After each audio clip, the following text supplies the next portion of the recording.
The Built Ford Tough BCS pregame on Fox is sponsored by Tostitos. Good times guaranteed.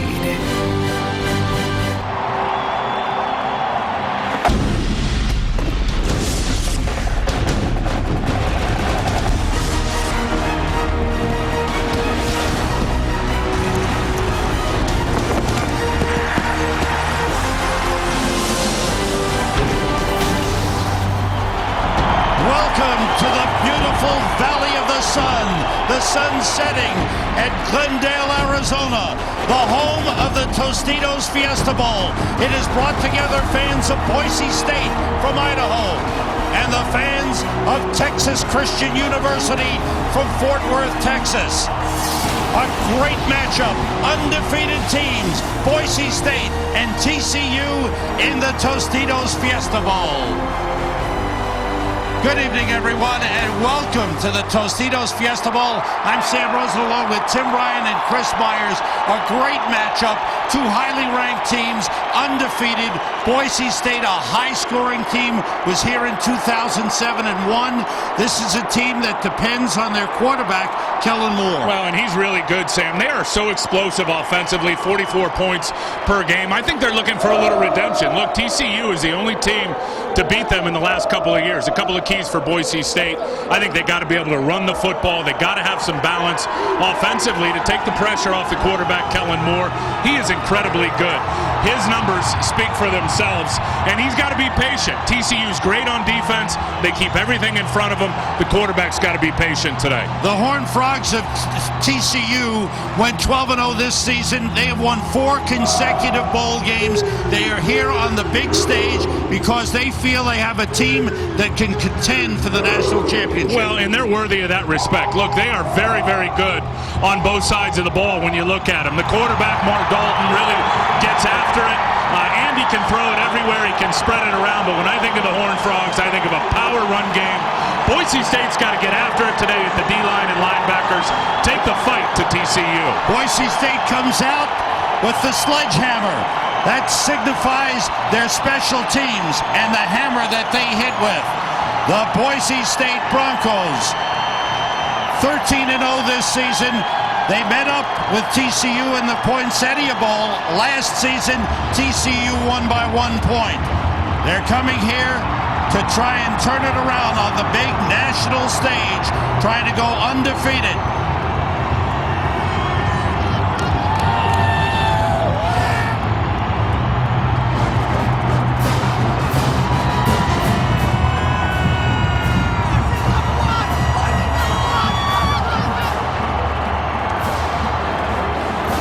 Horned Frogs of TCU waiting for their appearance. And here they come, led by head coach Gary Patterson in his 9th season. He has brought TCU up to the national stage, ranked number 4 in the BCS standings. What a season they've had. They won 12-0. They've won 14 in a row. This is a team with great offense and great defense. Jerry Hughes, their star on defense, is a player that maybe will go in the first round, Tim. Well, he is a great football player. He's got 11.5 sacks this season, and I think, he's clearly the guy that Boise State's got to get blocked. Boise State down their starting right tackle today, so they'll have Brunel Myers out there playing right tackle against Jerry Hughes. That's going to be a matchup to keep our eyes on.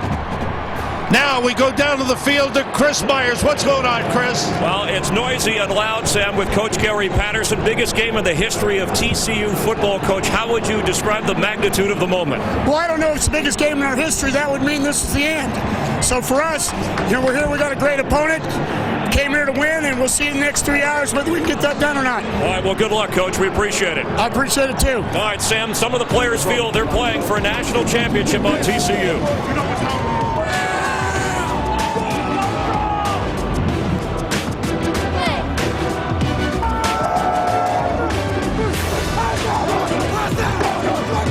And former college football team captain, Hollywood star and electric entertainer. The coin toss going on at the middle of the field. That is WWE superstar John Cena, the Grand Marshal for the coin toss.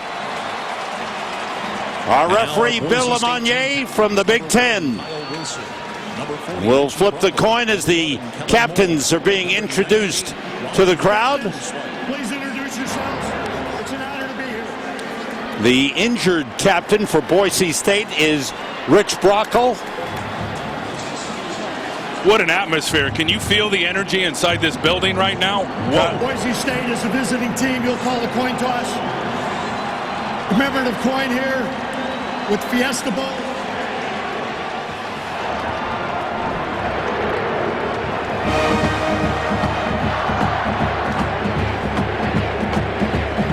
TCU has won the toss, and they will receive to start the game.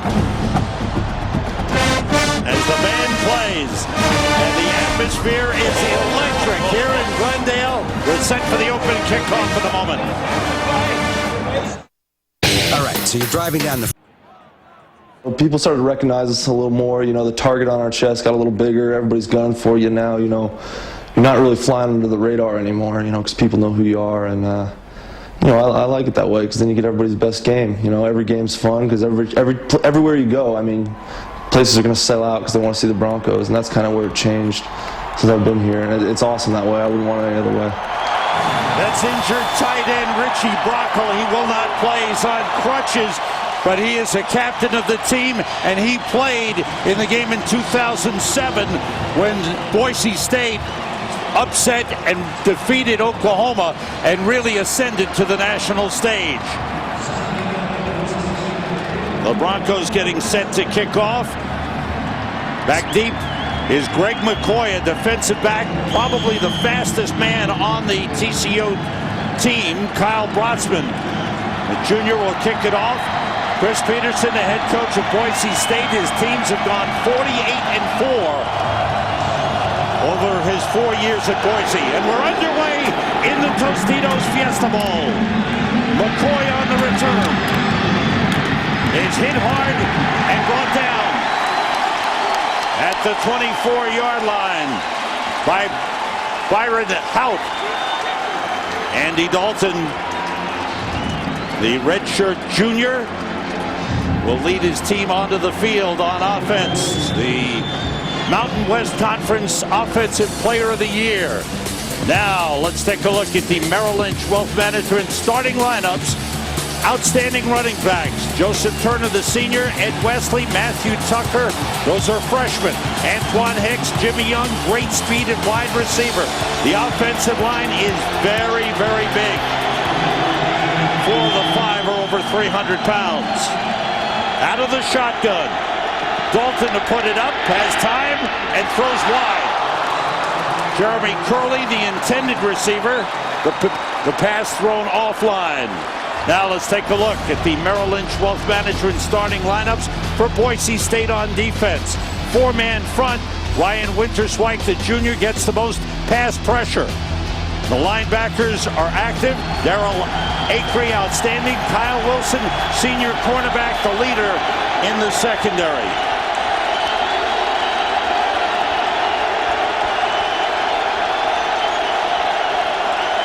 Three wide receivers. Inside handoff, Turner. Slowed down and brought down by Winston Venable.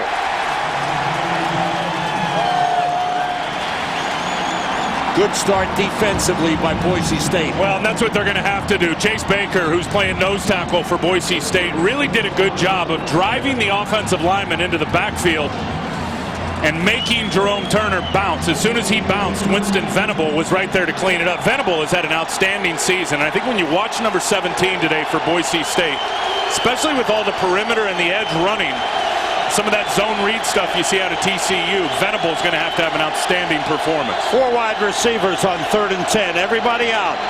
Dalton throws, completes to Ryan Christian, but he's brought down short of the first down. George Iloka and Brandon Thompson in on the stop on Ryan Christian, and TCU brings out the punting unit.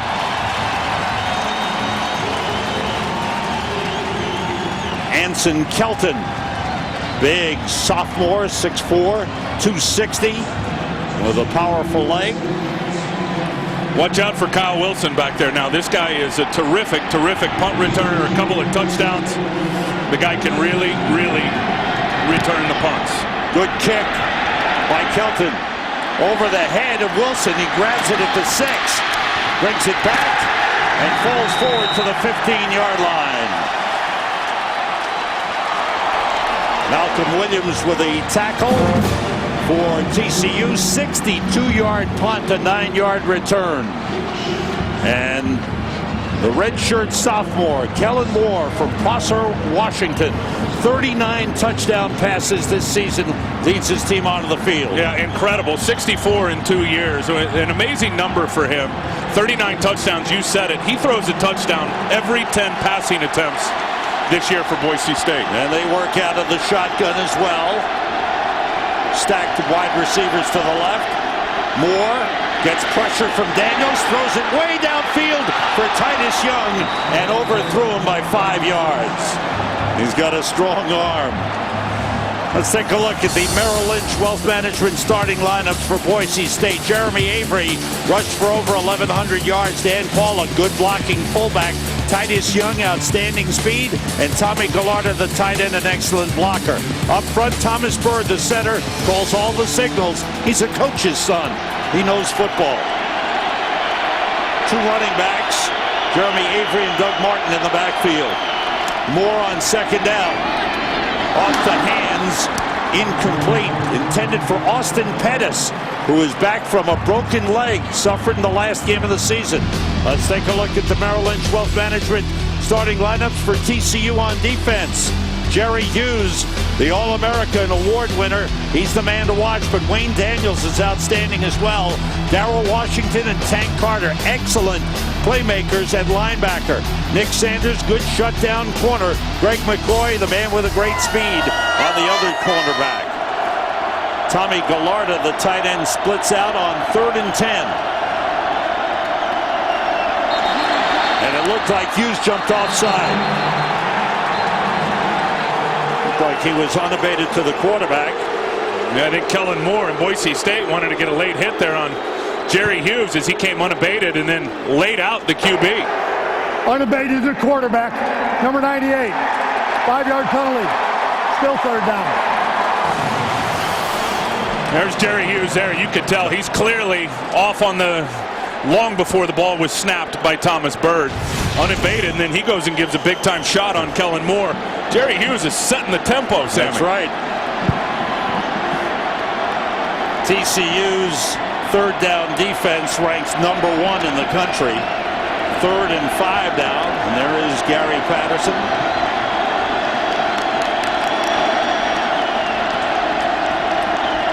Kellen Moore's brother Kirby is in at wide receiver.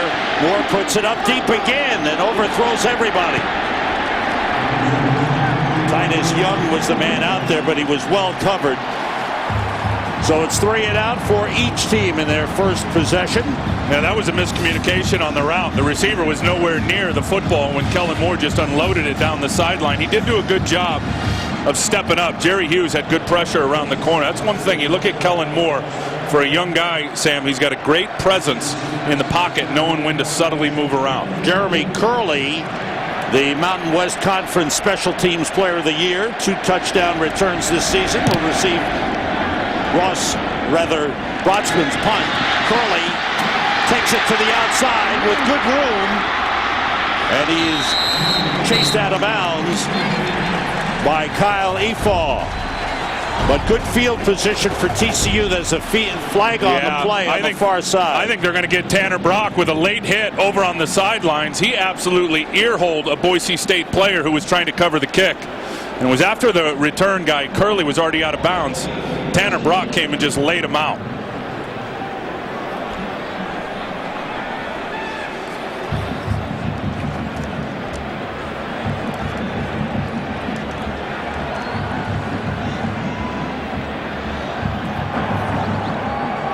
Dead ball. Personal foul. Number 35. TCU. 15-yard penalty. 1st down. That's Tanner Brock, the man you called. There's the late hit. So it cost TCU 15 yards. We'll be right back.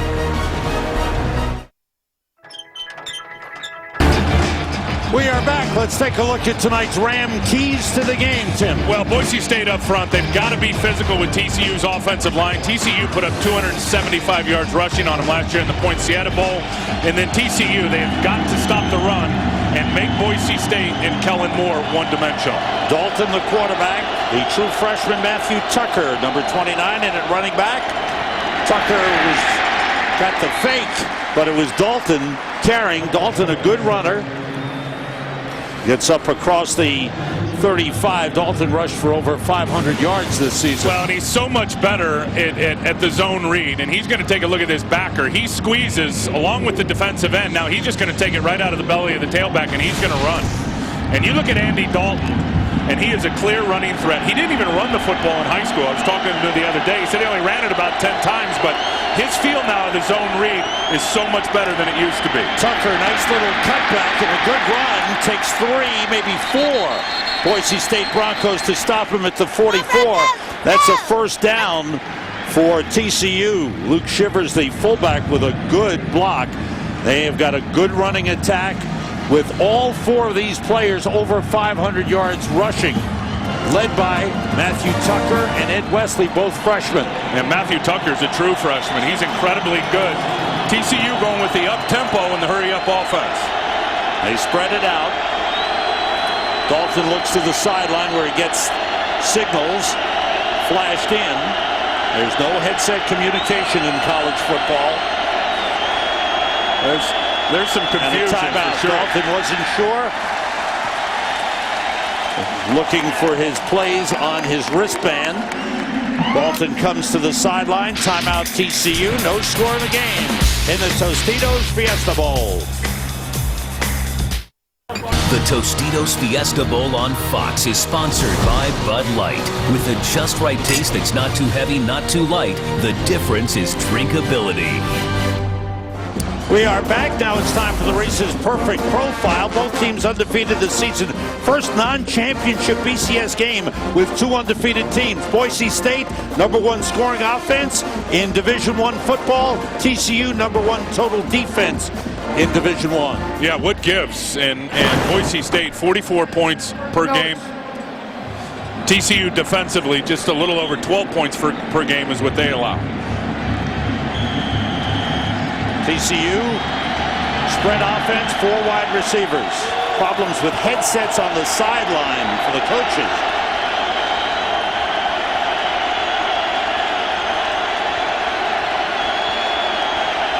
In motion, Wesley, the running back. Everybody out. Quick pass is intercepted. Brought back by Brandon Thompson for a touchdown for Boise State.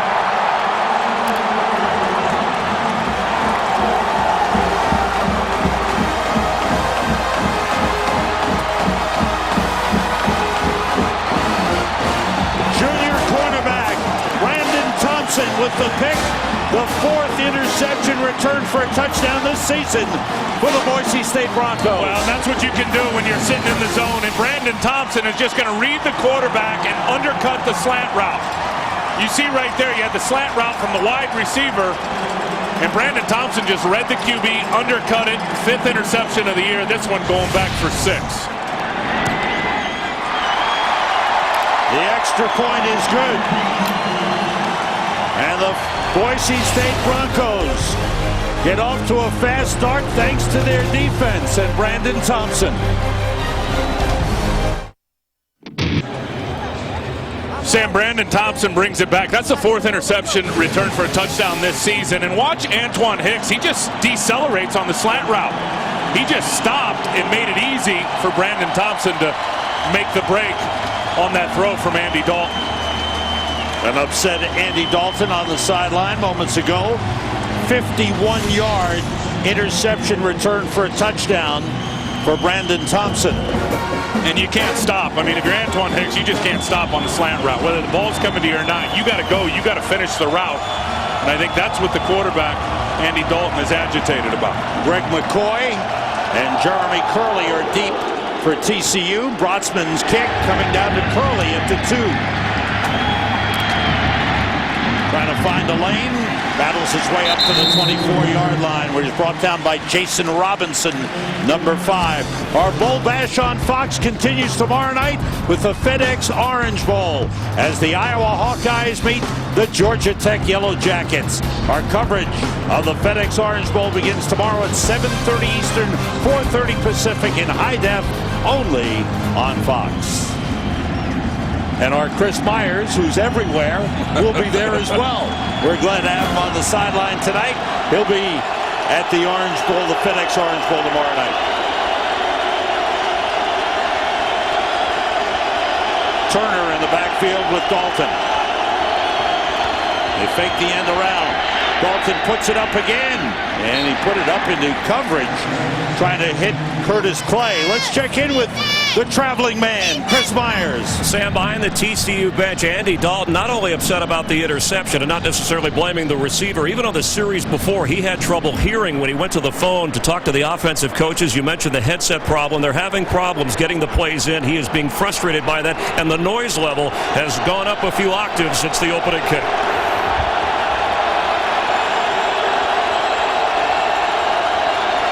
Check out the noise level, and flags fly.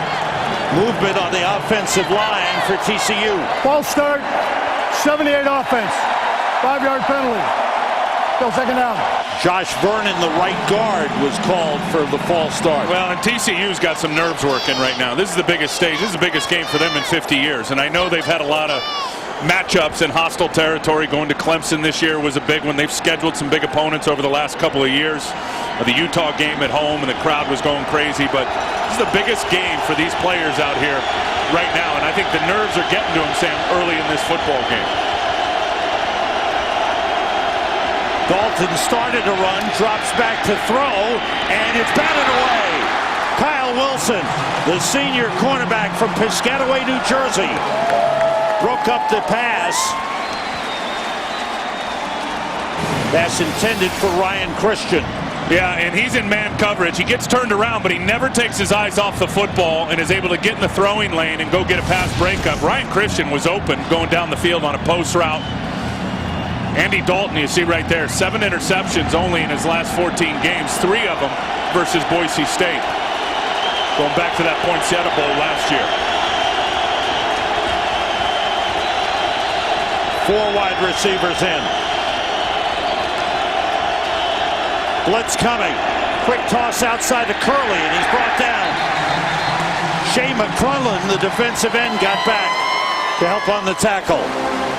And I think part of the nerves right now for this TCU football team is you think of all season long, they haven't played in a dome. They have not played indoors. The roof is closed here today in Arizona. And as you said at the start of the game, Sam, this place is electric. This atmosphere is absolutely cranking.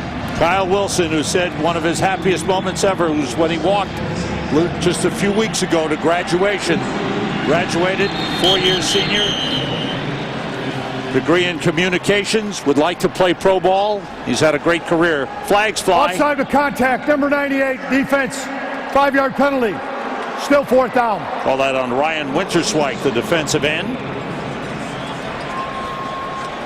You're talking about Kyle Wilson. You know, he's really the only guy that started and played in the 07 game against Oklahoma. So he's the one guy, I think, coming back here, and the schedule being the same, the hotel being the same, all that stuff, the familiarity, he's really helped his teammates tap into it. There's Wilson on the return. Picks up a couple of blocks. Gets to the outside. There's a flag down back at the 35. Wilson ridden out of bounds at the 48-yard line. But we'll check out the flag. They may bring that back, and we've got some extracurricular activity going on. I think it's going to be on Jerron Johnson, myself, on an illegal block on the return. Number 23 for Boise State. This is a Big Ten officiating crew. On the return, illegal block in the back. Number 23, 10-yard penalty from the spot of the foul. 1st down. Good eyes, Timmy. Here it is there, and that's, well, he had his helmet in front, but they made the call, so they're going to push Kyle Wilson after that punt return. They're going to push him back. A beautiful night out here in the desert. The aerial coverage for tonight's game presented by Bud Light. It's a beautiful shot. of the sunset. And the people from Boise are having a good time, though the offense hasn't gotten going. Kellen Moore 0 for 3 to start the game. Well, they've had the ball 32 seconds. They're up 7-0 because of the pick six from Brandon Thompson. Jeremy Avery, who rushed for over 1,100 yards this year, stopped short of the line of scrimmage. Back at the 23, Kelly Griffin, the junior defensive tackle from Irving, Texas, made the stop.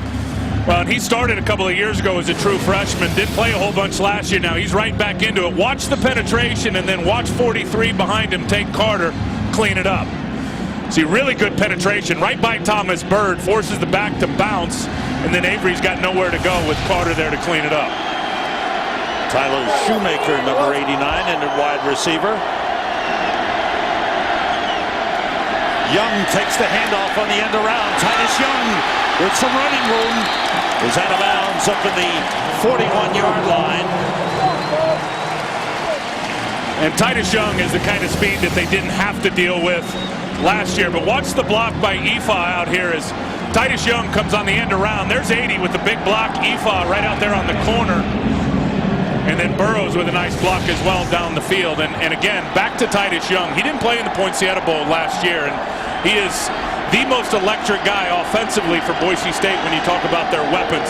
Be tough for TCU to deal with tonight. Picked up 18 on that last carry. This is Avery bouncing off a tackle, getting up to the 47-yard line. Pickup of 6 for Jeremy Avery, a junior from Bellflower, California. Communications major as the band from Boise State plays on. There is Austin Pettis, who broke his leg in the last game of the regular season and has come back. He's limping a little bit, but they hope to get him in for a few plays during tonight's game. Two running backs, Jeremy Avery and Doug Martin on the field. Martin goes in motion. Everybody out. Moore throwing short to Doug Martin. And is brought down. Good tackle on the play by Tank Carter, the linebacker, number 43. And Doug Martin has just exploded onto the scene for Boise State, the running back. They had DJ Harper out there, who was out there with Avery, and then Harper got hurt in the Fresno State game. And when he went down, Doug Martin, who was playing really rover back and then the first 3 games out at safety, had to step in and play running back. And he's been an animal, up over 6 yards a carry. It's been a big shot in the arm for the running game for Boise State since Harper went down. 2 tight ends in. Kirby Moore, Kellen Moore's younger brother, is in at wide receiver as well. Everybody out. Moore gets time, completes to Titus Young. Down to the TCU 41-yard line on a first down. Good pass thrown by Kellen Moore. Pickup of 10 on the play. Kellen Moore is so good at reading coverage. I mean, he sits in the shotgun, he gets the ball, and he already knows pre-snap where he's going with it. He reads the defense. He can see what type of zone they're in, whether it's usually, and this team plays a lot of quarters, which is 4 deep. And then they get up and press on those wide receivers. Good read, good throw from Kellen Moore. And there's Austin Pettis on. Spread out with Titus Young. Moore takes a deep drop and throws deep. Going for Titus Young and a little too far. Well covered on the play by Nick Sanders, senior cornerback, who's the best cornerback right now on the field for TCU. And the receiver's open. He's going to run a post route for Titus Young. He's going to break it off inside of Nick Sanders. He's open. And Kellen Moore just overthrows him. Both quarterbacks definitely, Sam, with some nerves early in this game. You look at Andy Dalton, 2 for 6 to start the game. Kellen Moore, same thing, 2 for 6 when you look at his numbers. 2nd and 10 for Boise State with a 7-0 lead. Rush from the outside. Moore gets rid of it. Incomplete. Intended for Tyler Shoemaker. And the Boise State fans wanted a penalty call. Well, they're going to get it. I think they're going to get it on Ibiloye, number 9. Watch him. Oh, yeah, he definitely wrapped up Tyler Shoemaker and pulled him, and there is no call. I thought I saw a flag down on the field.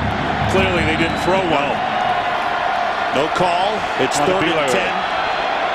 Alex Ibiloye, the linebacker covering. Doug Martin in the backfield. Here's 3rd and 10 for the Broncos of Boise State. Everybody out. Pressure from Daniels. chasing Moore, who throws and completes to Titus Young inside the 20. First down for the Broncos of Boise State. 21-yard pickup. Here's the pressure from Daniels, and Kellen Moore's got enough juice to get outside of the pocket, extend the play, and then Titus Young, who was the wide receiver split all the way out to the left, got down the sidelines and recognized that his quarterback was scrambling, did the right thing, put his cleat in the grass, and came back to the football. On first down, it's Avery trying to get outside. He does. And he's pushed out of bounds at the 16-yard line. There's a flag down at around the 12-yard line, and we'll check that out.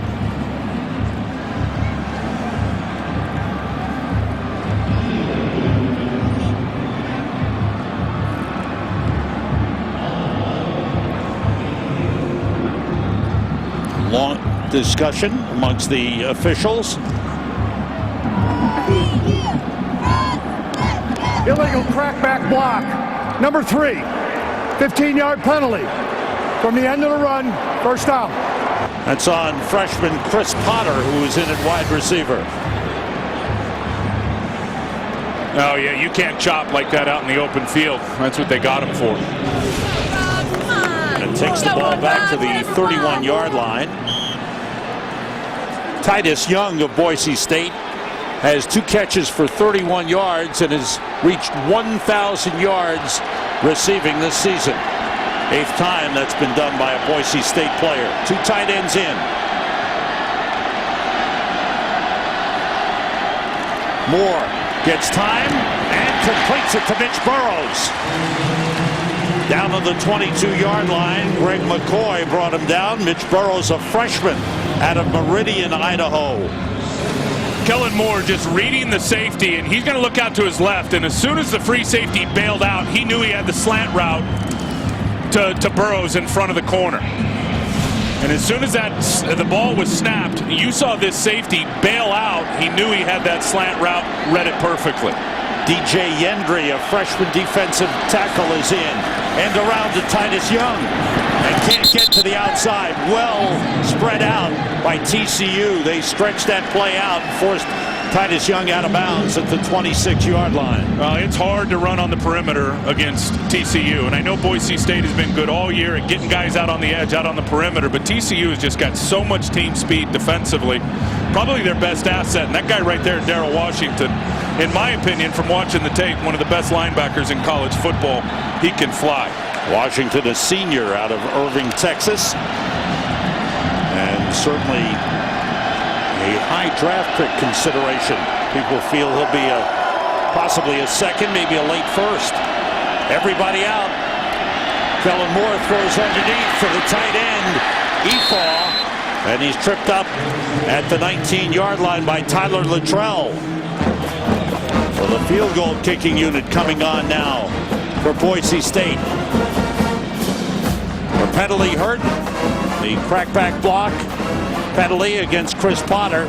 And then good defensive work by TCU forces a field goal. Kyle Brotzman, as you see, 17 of 23 this season. This will be a 36-yard try.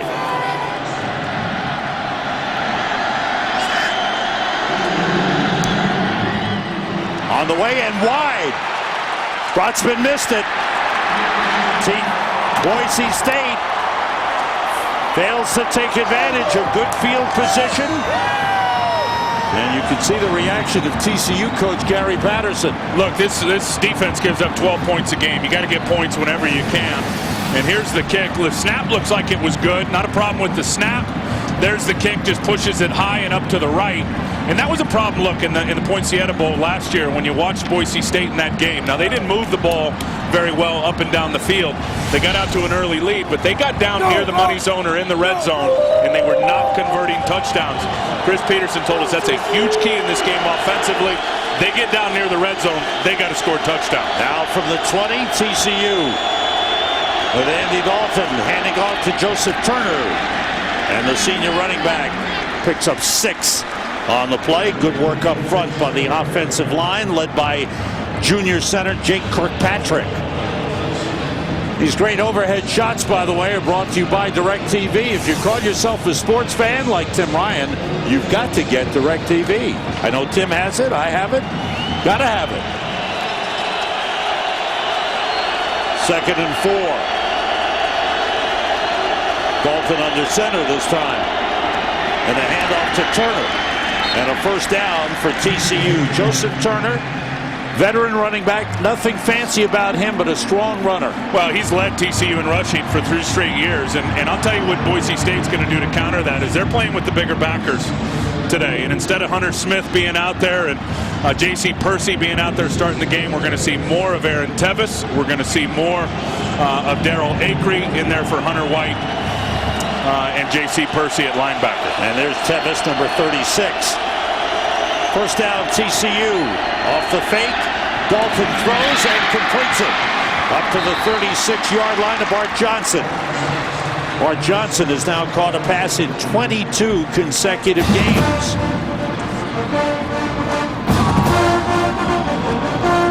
That's one of my favorite things about college football. The bands are great. We'll hear from the bands at halftime. Watch them perform. Well, the pageantry of it all. I love the passion of the kids. I mean, guys out there playing because clearly they love the game. For all the seniors, it's going to be their last game in college football.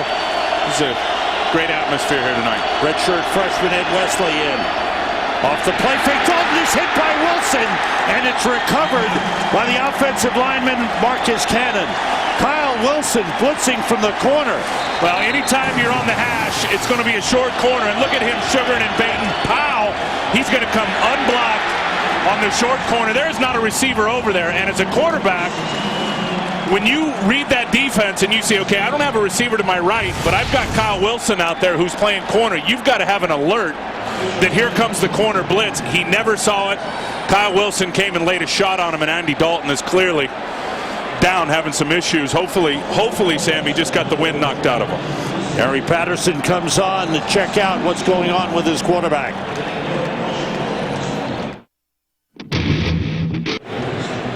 On the left, Andy Dalton, the quarterback of TCU, sitting up.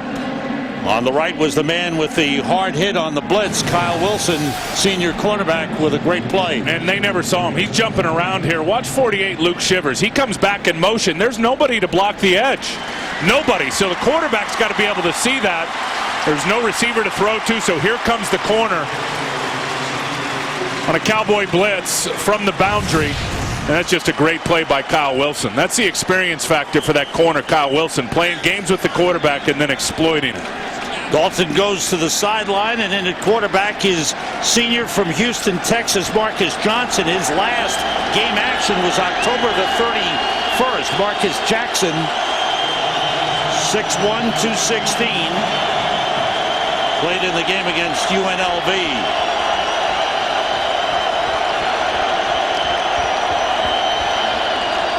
Jackson carries it. Good run up across the 35-yard line. Brought down by Chase Baker, the defensive tackle, a sophomore from Rockland, California. Boise State does a lot of recruiting in California. And they're all over California. They're really all over the country now. When you think of since they got into that Fiesta Bowl and won it in 07 against Oklahoma, the recruiting pool just opened wide open for Boise State. And a lot more people around the country, high school football players, are choosing now to go to Boise State. Anson Kelton's third punt of the game. This one's a short one, a wobbly one. Bounces in favor of TCU, and Kyle Wilson takes it out of bounds across the 30-yard line. And talking about that recruiting pool and what they're doing, Boise State, right there, southwest Idaho in the Treasure Valley, a great, great place. They got 20 from Idaho. They got 36 from California, 6 from Oregon, 6 from Washington, that being Kellen Moore, one of those guys. Arizona, they're able to recruit down there. And 6 in the state of Texas, including George Iloka, who's a big player for Boise State, the safety. Don't forget Kyle Wilson from Piscataway, New Jersey. Chris Myers on the sideline. What's happening? Andy Dalton just got the wind knocked out of him, deflected any medical attention. There's not a scratch on his red head. He'll be back in the game, Sam. Thank you, Jeremy Avery. carrying up to the 33. They spotted the ball at the 28, a 5-yard pickup. Good report from Chris Myers updating Andy Dalton's status. Yeah, that's great news. Here, another good run. Watch the slant by the defensive line, and it's going to create a nice little running crease up inside. You see Jerry Hughes slanted down inside. He got washed down. Tate Carter tried to fill to the outside. He got walled off, pushed to the outside, and made a nice hole, a nice crease for Jeremy Avery. Kellen Moore is 5 for 10, 48 yards. As his brother Kirby in motion, starts to run. The little toss to Jeremy Avery, trying to cut it back. TCU all over it. Good defensive work, led by Kelly Griffin up front, the defensive tackle. Boy, you notice Kelly Griffin. I know Hughes has the big reputation and the star of the defense, but Kelly Griffin does a good job inside. Well, they're very solid along the front. You talk about Jerry Hughes, Wayne Daniels, very good at the other defensive end. Corey Grant, a first-year starter, second-team all-conference. Kelly Griffin, though, short, quick, and thick. 6'1", about 300 pounds. He's doing a nice job in this game getting penetration. Doug Martin in the backfield. Mitch Burrows motions. Comes the pressure. Blitz coming. It's picked up. Moore gets rid of it. Too high for Titus Young. Well covered by Greg McCoy. McCoy, a sophomore from Dallas, Texas, getting the start tonight with senior cornerback Rafael Priest unable to play. McCoy can fly. You got to be careful throwing those deep outs his way, because if he gets one of those, it's a house call in a heartbeat. Guy that's clocking that 40 at about 4.3. Boise State with a 7-0 lead, courtesy of a 51-yard interception touchdown return by Brandon Thompson. Second punt of the game for Kyle Brotzman. Jeremy Curley is back deep. Good kick. Curley goes back, takes it at the 17. Trying to find some running room, but he slept and goes down at the 26-yard line. Well, the regular season is over. The postseason begins this coming weekend. And we've got wild card action for you right here in Arizona on Sunday beginning at 4 p.m. with a Built Ford Tough pregame show as the Arizona Cardinals host the Green Bay Packers. That should be a good one. Green Bay winning 7 of their last 8. Yeah, they are red hot right now when you watch how they're playing. Arizona 3-3 in their last 6. That's great news right there. Andy Dalton getting back on the field for TCU. Dalton just 3 for 7 for 18 yards as TCU has not gotten their offense in sync as yet. Matthew Tucker at running back. Flag on the play. Somebody moved on the offensive line. Big Nick Richmond, number 79. Offense. Yep. 5-yard penalty. Still first down. That's 6'8", 322-pound Nick Richmond, a senior from Garland, Texas, and it's hard to miss him if he moves. Oh, he's huge. 16 starts coming into this game. He is just massive. And they're big up front, but he dwarfs everybody. First and 15 at the 21.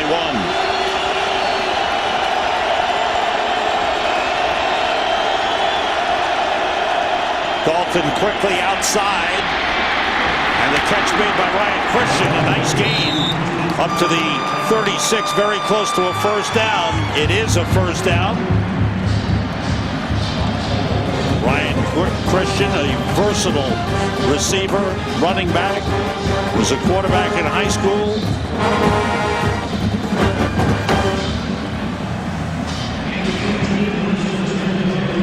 And we have come to the end of the first quarter of the 39th annual Tostitos Fiesta Bowl.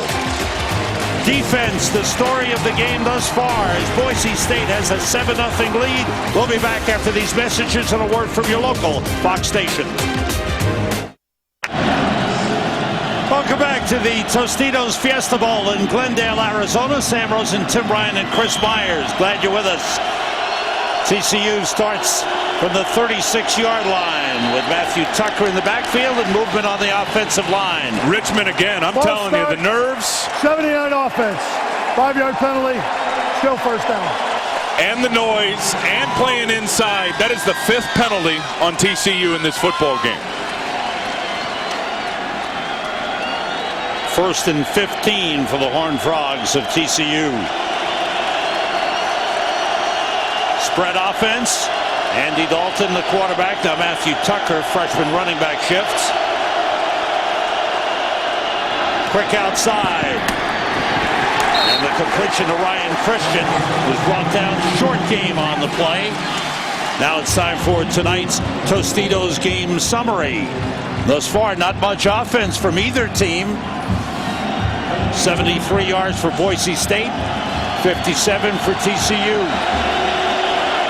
Quick outside and the completion to Antoine Hicks, sophomore wide receiver with good speed and a dangerous man on the outside. Well, he is a big play waiting to happen. You think about this season, only 28 touches for Antoine Hicks coming into this game, 10 touchdowns on the 28 touches.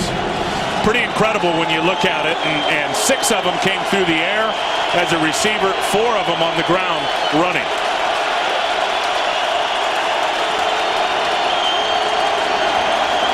Two running backs in. Have to get to the 46 for a first down.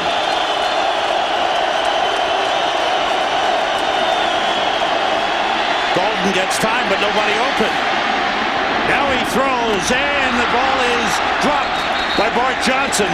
Incomplete.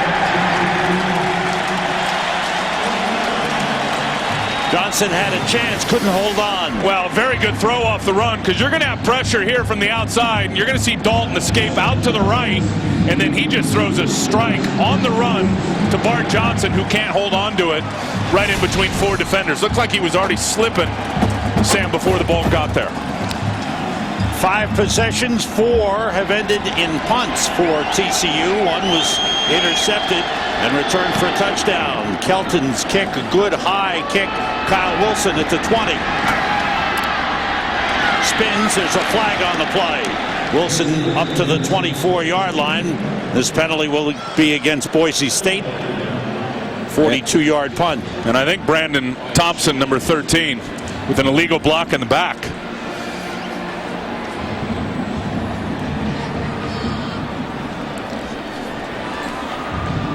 The Big Ten crew headed by Bill Lamagnier.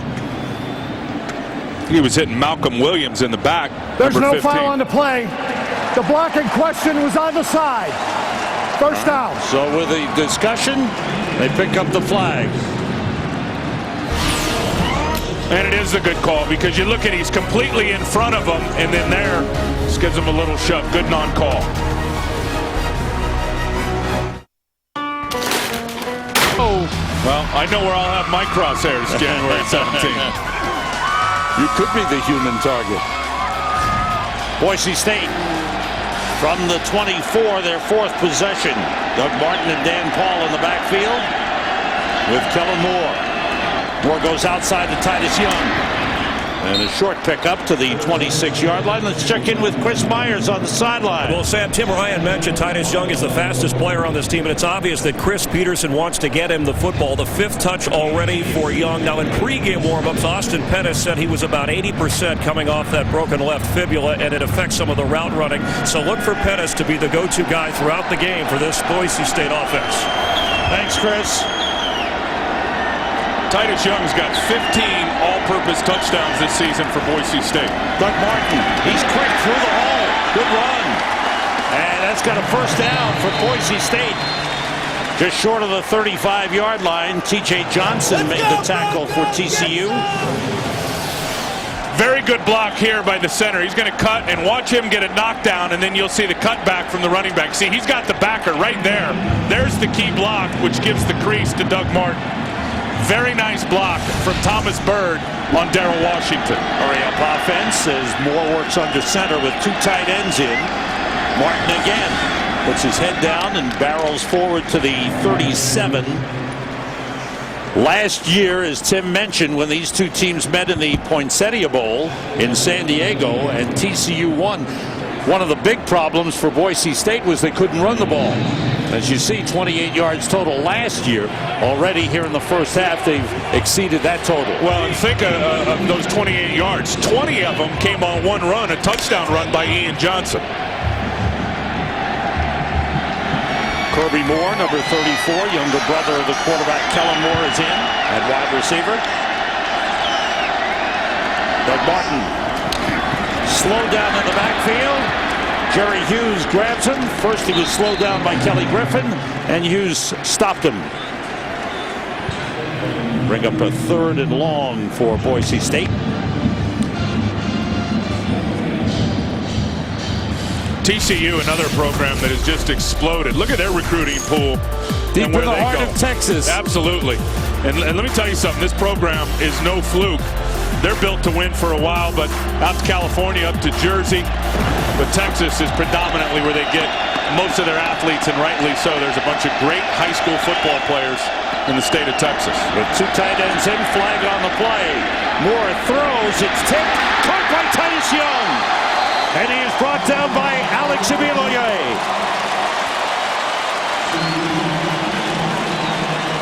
The flag is against TCU. It looked like Jerry Hughes jumped offside. And that's just a great job by Kellen Moore, understanding the situation. He's got a free play, and he can put up a risky throw as he did there to Titus Young. Offside defense, number 98. That penalty's declined. Play results, first down. Jerry Hughes does it again. Here he is. He's going to come off quick, jumps into the neutral zone, and then here's the throw right there. High-risk throw over the middle over Darrell Washington in front of Ibiloye. And Titus Young comes down with it. Great job by the quarterback, knowing the situation that he had a free one. Pick up a 30 on the play. The end around to Titus Young, who's doing it all for Boise State. Short pickup here. Out of bounds, just shy of the 30-yard line. Jason Teague took him out. Titus is, and we've been talking about him, and clearly he's the #1 weapon for Boise State offensively, especially without Austin Pettis out there, who also had 14 touchdowns. You look at Titus Young, the guy's 144 yards a game, all-purpose offensively. Clearly the guy that TCU's got to stop tonight. Austin Pettis comes on. Titus Young to the sideline. 4 catches, 63 yards. Spread offense. Moore being rushed by Jerry Hughes, who hit him as he threw. Big time pressure by the senior defensive end from Sugar Land, Texas, Jerry Hughes. Well, now you get an indication of his 4.5 and the 40 speed. He just flies off the corner. Jerry Hughes, much decorated, 2-time All-American, the winner of the Ted Hendricks Award and the Lott Trophy, the Mountain West Defensive Player of the Year, 28.5 career sacks, 11.5 this season, and likely a first-round draft pick. Avery and Martin in the backfield. Pettis went in motion. Kellen Moore has time and throws short and completes it to Chris Potter down to the 25-yard line. It's going to bring up a 4th down. You see a lot of those shallow crossing routes against TCU, which gives these safeties opportunities for big hits. Watch this one by Luttrell. Oh! And Tyler Luttrell will come hit you now, the safety for TCU. And after missing a field goal try earlier, Boise State will go for it here at the 25 on 4th and 3. Chandler Koch, number 88, is in. Normally a blocking tight end, now a timeout for Boise State. First team timeout. Boise State with a 7-0 lead. A big 4th and 3 coming. The Tostitos Fiesta Bowl is sponsored by Verizon Football Zone, with live games and highlights from conferences like the Big Ten right on your phone, only on VCast from Verizon Wireless, and by Taco Bell. Think outside the bun. Oh, what a great sight that is. The aerial coverage for tonight's game presented by Bud Light. Great weather outside, inside. We welcome you into the University of Phoenix Stadium in Glendale, Arizona for the Tostitos Fiesta Bowl. As Boise State goes forward at 4th and 3, passing up a 42-yard field goal try.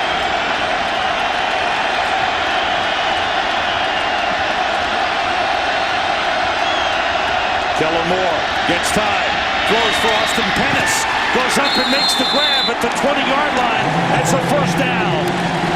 Coming back from the broken leg, Austin Pettis, the top receiver for Boise State, goes up and makes the catch for a first down. Well, good to see him involved in the game plan, and quarterback's going to put it up high, and Austin Pettis has the ability to go up and get it. Good throw from Kellen Moore, understanding the one-on-one coverage out there. Also a very good job in blitz pickup by Doug Martin. blocking Tyler Latrell. Wildcat formation. Kellen Moore split out wide, and it's taken by the running back Jeremy Avery, and he's brought down at the 17-yard line.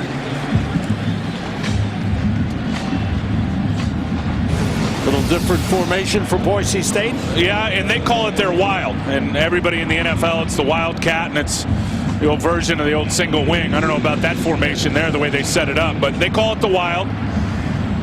Good job defending it in terms of the perimeter, not letting Avery get to the outside. 11th play of the drive for Boise State. He's done a good job controlling the football.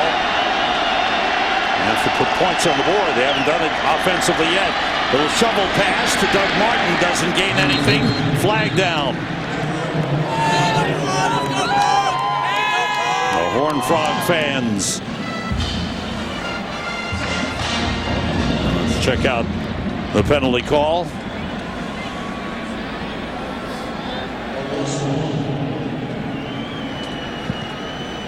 Against Boise State. Illegal formation offense. 5 men in the backfield. 5-yard penalty. Still second down. Bring the ball back to the 23-yard line.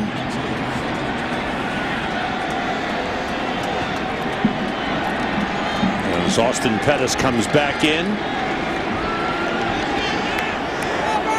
And a big factor for Boise State is they're just keeping the ball away from TCU.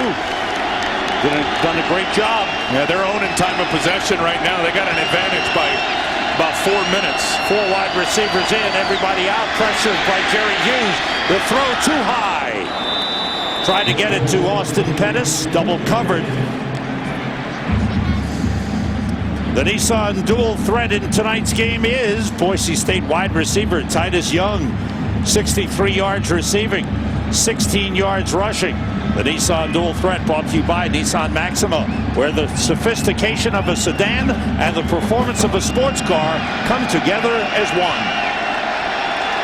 5 runs, 6 passes on this drive for Boise State. Doug Martin in the backfield. Everybody out. Kellen Moore puts it up for Chris Potter and missed him. Potter had a little room as he headed for the sideline.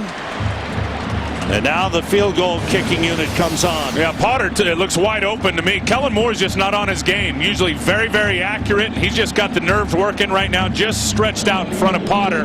He laid out, gave maximum effort to get it. Just no chance.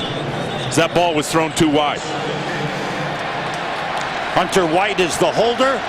Brotzman will attempt a 39-yard field goal. Missed from 36 earlier. This one he's got right down the middle. First offensive point scored by the Broncos of Boise State. They have a 10-0 lead on TCU.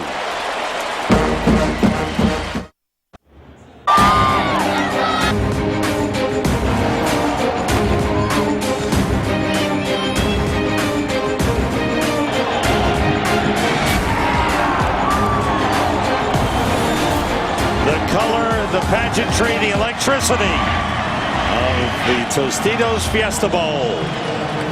Now TCU down by 10. They need something here. They send Jeremy Curley and Ryan Christian deep to receive Kyle Brotzman's kickoff. Curley, dangerous return man.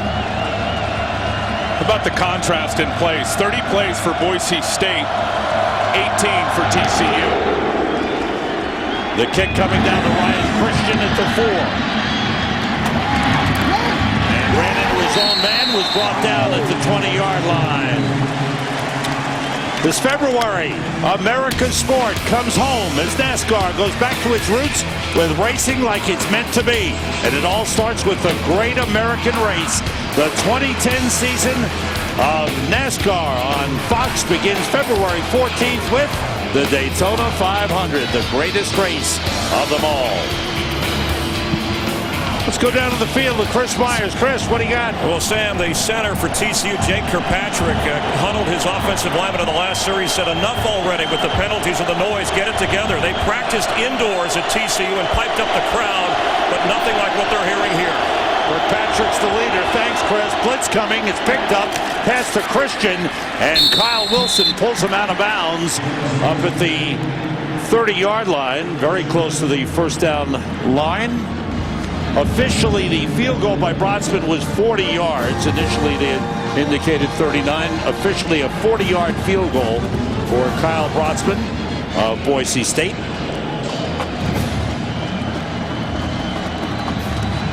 Second and 1 for the Horned Frogs of TCU as they try to get going offensively. Quarterback sneak.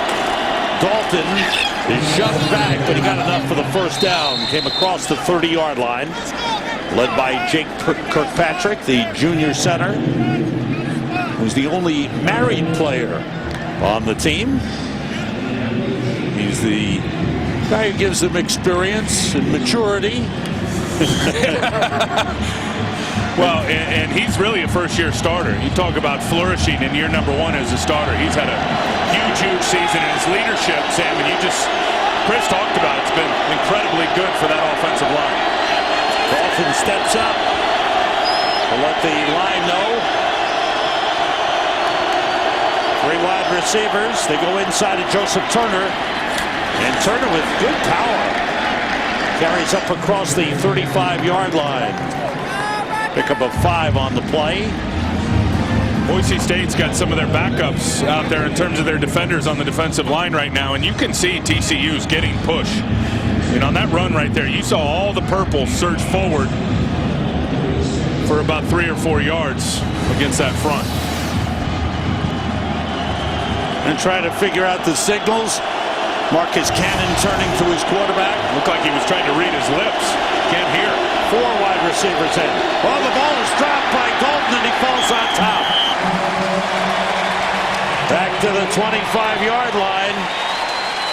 That didn't seem like too high of a snap, but Dalton didn't seem to be ready for it. It's just poor execution early in this game for TCU. There was nothing wrong with that snap. It was perfect. Jake Kirkpatrick and just went up and threw his hands. So now the ball back to the 25. They've got to get to the 41 for a first down. And listen, they're no slouch offensively. Give Boise State some credit. They're playing great on defense. TCU's a top 5 offense in college football. Blitz coming. It's picked up. Dalton throws to Ryan Christian. Trying to spin away, but couldn't do it. Good tackle by George Iloka. Sophomore from Houston, Texas, who used to compete with Jerry Hughes when Hughes was a running back in Houston.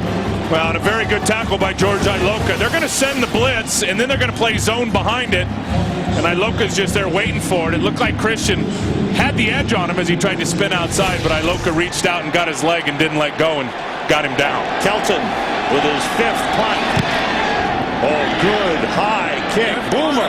Kyle Wilson has it go over his head, and it bounces out of bounds. What a kick by Edson Kelton. Out of bounds at the 4-yard line. 65-yard punt. Pins Boise State back deep, but Boise State has a 10-0 lead. Welcome to the Human Network. The Tostitos Fiesta Bowl on Fox is sponsored by Nissan Maxima, proud partner of the Heisman Trophy. By Tostitos, good times guaranteed. And by Cisco, welcome to the Human Network. These great overhead shots are brought to you by DirecTV. If you call yourself a sports fan, you've got to get DirecTV. And here we have had some great shots. Right now, Boise State offense comes on, starting from the 4-yard line after a 65-yard punt. See how much they trust Kellen Moore with his back against the wall against this big-time defense. Moore goes back into the end zone to throw, and he puts it up deep for Titus Young, and it's broken up. Covered by Greg McCoy. They've been battling throughout the game. Two guys with a lot of speed. I guess they trust Kellen Moore. He drops back and throws a takeoff route down the sideline. Really a good throw, but under defense by McCoy. Look at that. Titus Young, more yards than TCU's offense right now. 2nd and 10. Jeremy Avery and Dan Paul in the backfield. As Moore works under center. Avery, there's a hole there. It closed up in a hurry, but a good pickup up to the 8-yard line. Let's check in with Chris Myers again. Chris. Sam, Tim, one of the adjustments Gary Patterson has made is he's put his fastest defensive back, Greg McCoy, we're just talking about, who runs a 4.3 240, and he's trying to match him up wherever Titus Young goes when he's in the game. It's a way to kind of neutralize the speed, or at least put speed on speed. Thanks, Chris. As we mentioned, Rafael Priest, normally the starting quarterback, a senior, unable to play, and McCoy getting the start. Two tight ends in on 3rd and 6. Watch out for Titus Young right here. Moore with time. He's got an open man. It's Chris Potter. Comes down with a first down at the 24-yard line. McCoy was covering. Good route run by Chris Potter, a freshman out of Westlake Village, California. Well, and a very good job. Look at that. It's a very catchable ball as Kellen Moore put it up. And he said his dad taught him that when he was young, and he was ball boy out there for his dad at Prosser High School. His dad was a coach. He said you got to throw a catchable ball, and obviously taught him about pocket presence as well. I mean, let's look at him drift to the right, find an open passing lane, and throw a perfect football. Mitch Burrows in motion. Blitz coming. In trouble is Moore. He puts it up. Way downfield for Titus Young. Incomplete. And a flag on the play. There was contact with Jason Teague. Titus Young looked like he was playing defense, and he pulled Teague back. Let's watch here. It looks like Teague's going for the ball, and then Titus Young pulls it back. I think that's offensive pass interference. Defense. Whoa. 27. Wow. 15-yard penalty. Previous spot. Automatic. First down. 15-yard penalty in college football. Pass interference. Well, you look at Teague. He's got his eyes on the ball. That's completely incidental contact, inadvertent tangling of the feet, and it looked like Titus Young pulled him backwards. I disagree with that call. I think that's offensive pass interference. A break for Boise State. As they get the call, it's first down at their own 39-yard line with Jeremy Avery, the running back. Kellen Moore quickly outside of his Burrows, and he's brought down right away. Good tackle by Greg McCoy. No gain on the play. A really good job by McCoy, just evading the block of Shoemaker and just slipped right by him and got the tackle right on the line of scrimmage.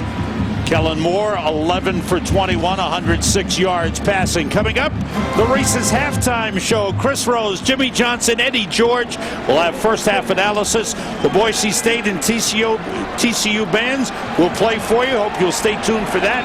And of course, we got the Fox Sports ticker up to the second, scores and stats. Moore rushed, throws short to Titus Young. All over him was Darrell Washington. Washington, the senior linebacker from Irving, Texas, with a good play. Kellen Moore, just described as a football junkie, a youngster who started playing quarterback at age 9. As you mentioned, his dad, Tom Moore, was the coach of Kellen and his brother Kirby in high school. And Kellen would just look at tapes and know what plays were going on. How old were you when you started reading defenses? Oh, about 10. That's great. Kirby Moore is in, along with Tyler Shoemaker for Boise State on third down.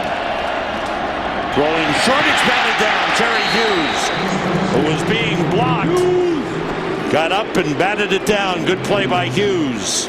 Well, and he's used to doing that too, because he's such a good pass rusher that if you're going to block him one-on-one, the quarterback's usually going to get it out quick because he's going to beat a guy.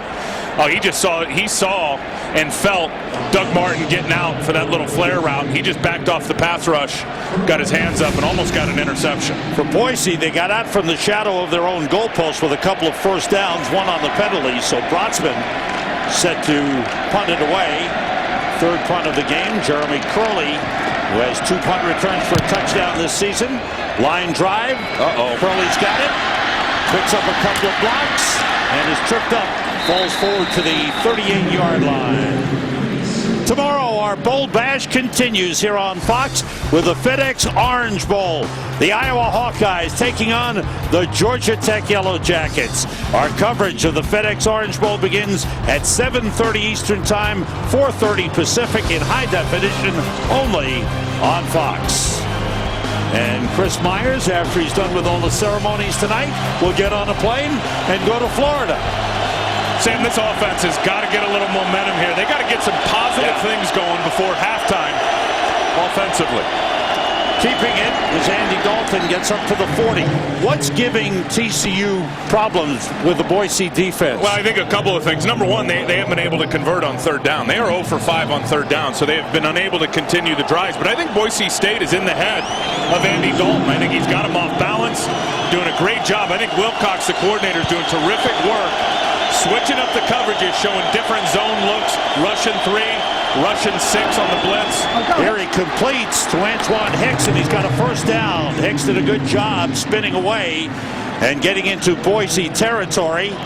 A pickup of 12 on the play. And they've just kept him off balance, just switching it up. Russian 3, dropping 8. Russian 6, dropping 5. And Andy Dalton hasn't been able to figure it out. TCU has 2 timeouts remaining. First time they've been in Boise State territory. 3-man rush, flag on the play, and the pass dropped by Jeremy Curley. He was covered by Kyle Wilson, a little behind Curley, but this is going to be an offside on Boise State. Yeah, it's Winterswijk, I think, in the neutral zone, number 98. Offside. Defense. Number 98. 5-yard penalty. Remains first down. Chris Peterson, the head coach of Boise State, who was a player at Cal Poly when Gary Patterson was a linebackers coach at Cal Davis, excuse me. Inside handoff to Ed Wesley, and he's got enough for the first down. Wesley's first carry inside the 38. Clock running. Hurry up offense for TCU. Boise State's just getting 3 on the line of scrimmage. They're going to try to keep it all in front of them. 4 wide receivers, everybody out. The pass complete to Jimmy Young. His first catch of the game. Young pulled out of bounds close to the 30-yard line. TCU trailed at halftime only once this season. That was at Clemson.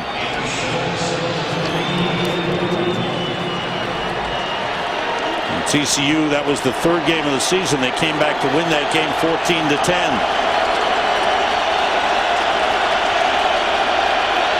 4 wide receivers. Wesley, the running back. Curley in motion.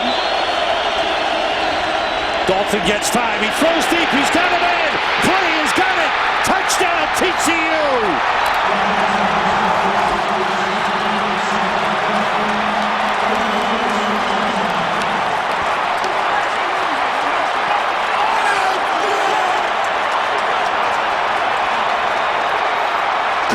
Clay, a junior out of Lockhart, Texas, taking in the pass from Andy Dalton. A big score by TCU in the final minute of the first half. And it's just a slant and go. Curtis Clay comes off to the inside. Brandon Thompson was playing on the inside, and then he went out and just took off. Yeah, they're going to get Brandon Thompson, it looks like, down in the end zone with a face mask. But that was a sluggo. Slant and go for Curtis Clay, the leader of that wide receiver group. And a perfect play, perfect throw from Andy Dalton. TCU really needed this big play, this momentum going in at halftime. 30-yard touchdown pass from Dalton to Clay. Ross Evans for the extra point.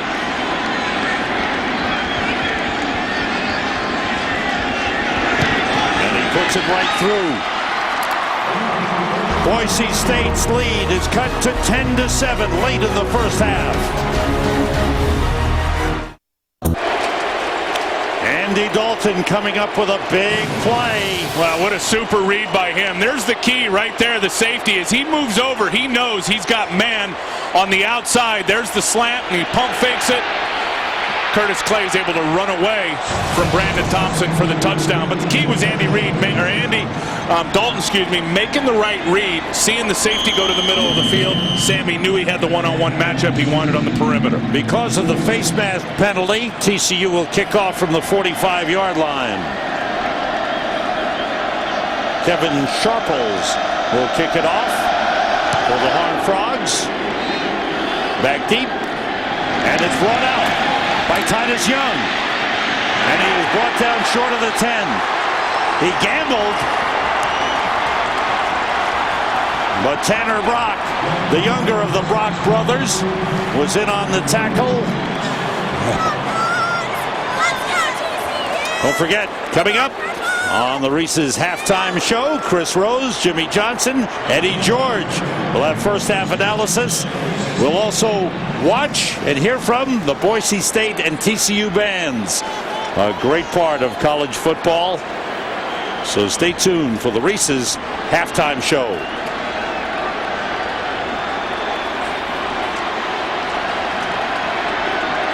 Kellen Moore under center.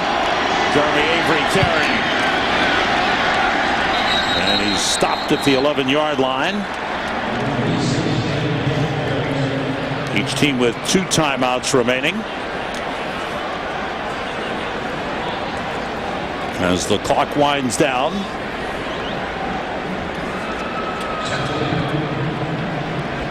Andy Dalton. TCU needed a spark offensively, and Andy Dalton gave it to them. Quick strike offense for TCU. 5 plays, they went 62 yards in the big touchdown pass. Well, like I said, I mean, they are certainly capable of finding their groove and putting plays up in a hurry. They're 40 points a game during the season. TCU with the favorites coming in. Couldn't get their offense going until the end of the first half. Boise State got a big interception. Touchdown return by Brandon Thompson. 51 yards. They put up 3 points offensively. That's all. But Boise State has the lead. The Horned Frogs huddle on the field before they head for the locker room. Andy Dalton feeling good at the end of the half as TCU gets on the board. The Reese's halftime show. It's when they get the ball. Well, it's huge momentum and confidence for them. They could not get anything going. Andy Dalton was confused, it looked like, early in the first half, and just what he was seeing found his groove. Titus Young and Doug Martin deep. The ball bounces. Titus Young takes it at the 10. Picks up a couple of blocks. Trying to get outside. Little cut in behind one of the defenders, and Titus Young goes down at the 32. Now it's time for tonight's Ford first half stats. Total yards, pretty close. The Very Broncos even. of Boise State. This is the one right here now. 28 rushing yards for TCU, a team that's up over 250 yards every game on the ground, and they rolled Boise State last year in the bowl game for over 270 yards. Not as effective today on the ground. Don't forget that one turnover. That was huge Touchdown. because it was a touchdown for Boise State. Jeremy Avery and Don Paul in the backfield. Kellen Moore, the quarterback, under center. It's Avery. Got a good block from Paul. Short pickup. Darrell Washington comes up to make the tackle. Well, he is an outstanding tackler. He leads his defense in tackling, and you're just not going to get away from that guy in space. There was a few examples in the first half where he's just not going to stay blocked long. He'll disengage, and then in the open field, you're not going to be able to shake him because of his athleticism. 2 backs in for Boise State, but they split one of them. Doug Martin out to the left. Jeremy Avery in the backfield. As they line up Wildcat. They snap it to Avery. He hands to Martin. There's a good hole. Martin gets up to the 41-yard line. They've used that Wildcat formation a couple of times. That's a pickup of 8. Real nice job by Tyler Luttrell, who's going to be out to the right of your screen, the safety, and you'll see him. He's going to force it all back inside. There's him. It goes back inside. Now this safety, the deep safety, is going to stay at home. TJ Johnson comes out. That's just perfect defense from everybody out there on the perimeter. Kellen Moore back in. 3rd and 1. And the toss to Avery behind Don Pauly. Tackled for a loss by Darrell Washington. The senior linebacker does it again for TCU. Well, just a great job. Just keying and diagnosing. Keys the play and then shoots it. Diagnoses what it is, and then he goes and finishes. You get a good example right there at his speed in the open field. He just ran the alley and prevented the running back from picking up the first down. That's a big-time play. Excellent defensive series for TCU, led by Darrell Washington. 3 and out for Boise State. This is Kyle Brotzman's 4th punt of the game. And a timeout has been called by TCU. Gary Patterson's team comes over to the sideline. Got some great shots outside the stadium. The aerial coverage for tonight's game presented by Bud Light. Inside the stadium, a good battle going on between Boise State, number 6 in the BCS rankings, TCU, number 4. Both undefeated teams. That's Jeremy Curley, who has 2 punt returns for touchdowns this season, standing at his own 22. How about those blood red stripes on their helmets for this game? They've worn them one other time this season. It was in their home game, that big matchup against Utah.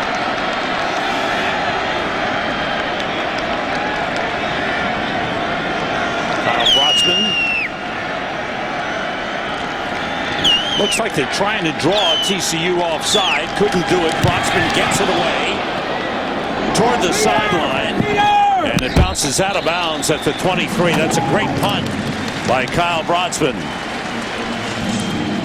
TCU back in the 30s, a powerhouse in college football. The legendary Dutch Meyer won 2 national championships with 2 legendary quarterbacks, Sling and Sammy Baugh in 1935. Led TCU to a Sugar Bowl win, and then it was Davey O'Brien, the 1938 Heisman Trophy winner, leading the Horned Frogs to a Sugar Bowl win and another title in 1938. The glory days of TCU. Well, and this is the most wins for this TCU team since 1938. Out of the shotgun, Dalton handing to Joseph Turner. Now, TCU, we thought, would run the ball well with 3 excellent running backs in Turner, Wesley, and Tucker. They haven't run the ball well at all. No, they haven't. And I think you look at the defensive line for Boise State, and Ryan Winterswijk leads that group, and he is really a neat story. I mean, he's 2-time All-WAC. He came to Boise State as a walk-on, a gray shirt, a guy that really wasn't even invited, and came and walked on, started at safety. They moved him to linebacker, said, you know what, go down to the D-line. He has really developed into a legitimate defensive lineman. On the quarterback draw, Dalton is brought down. Good tackle coming up from the outside by Jerron Johnson, the safety, number 23. They spread the wide receivers out, 4 wideouts, and Dalton tried the quarterback draw.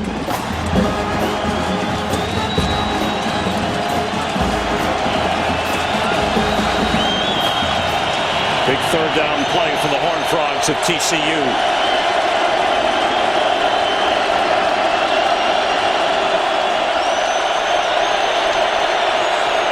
Everybody out.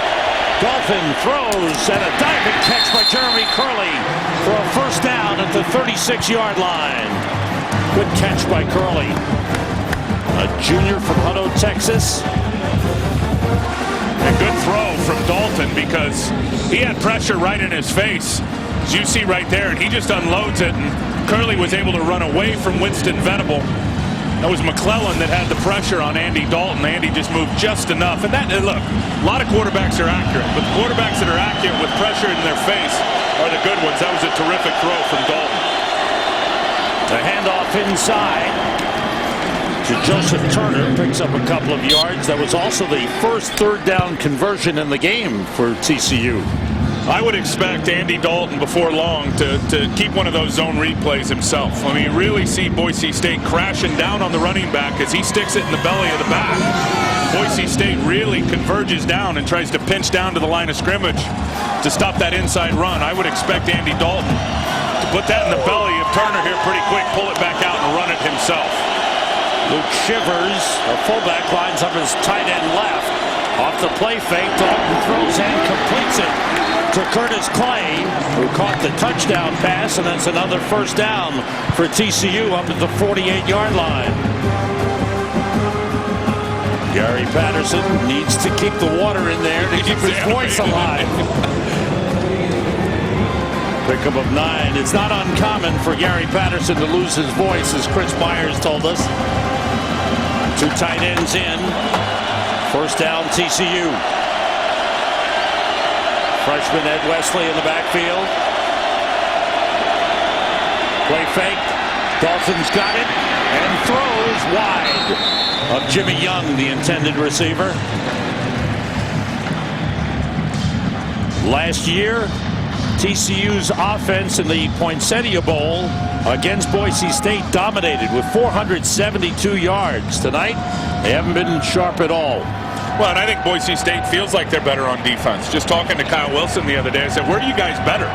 He said, we just got a great understanding of where everybody fits. We didn't have that understanding of the big picture of the scheme last year in that bowl game.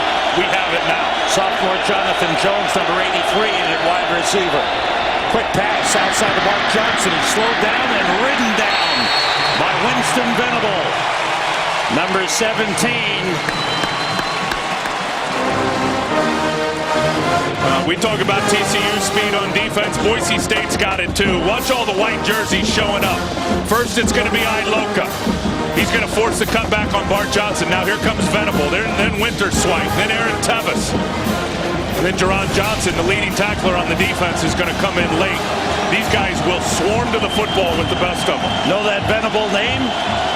His dad played for the San Francisco Giants. His brother plays for the San Diego Padres, Terry Venable.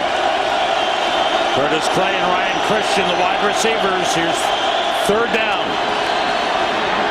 Dalton's pass incomplete. Again throwing wide of Curtis Clay, who was well covered by Kyle Wilson. And TCU is forced to punt. Well, they had man coverage that time, and they've done a really good job. And Justin Wilcox, the defensive coordinator, switching up the looks. Talked about it in the first half. That time they brought blitz. They brought 2 extra rushers, had man coverage out on the edge.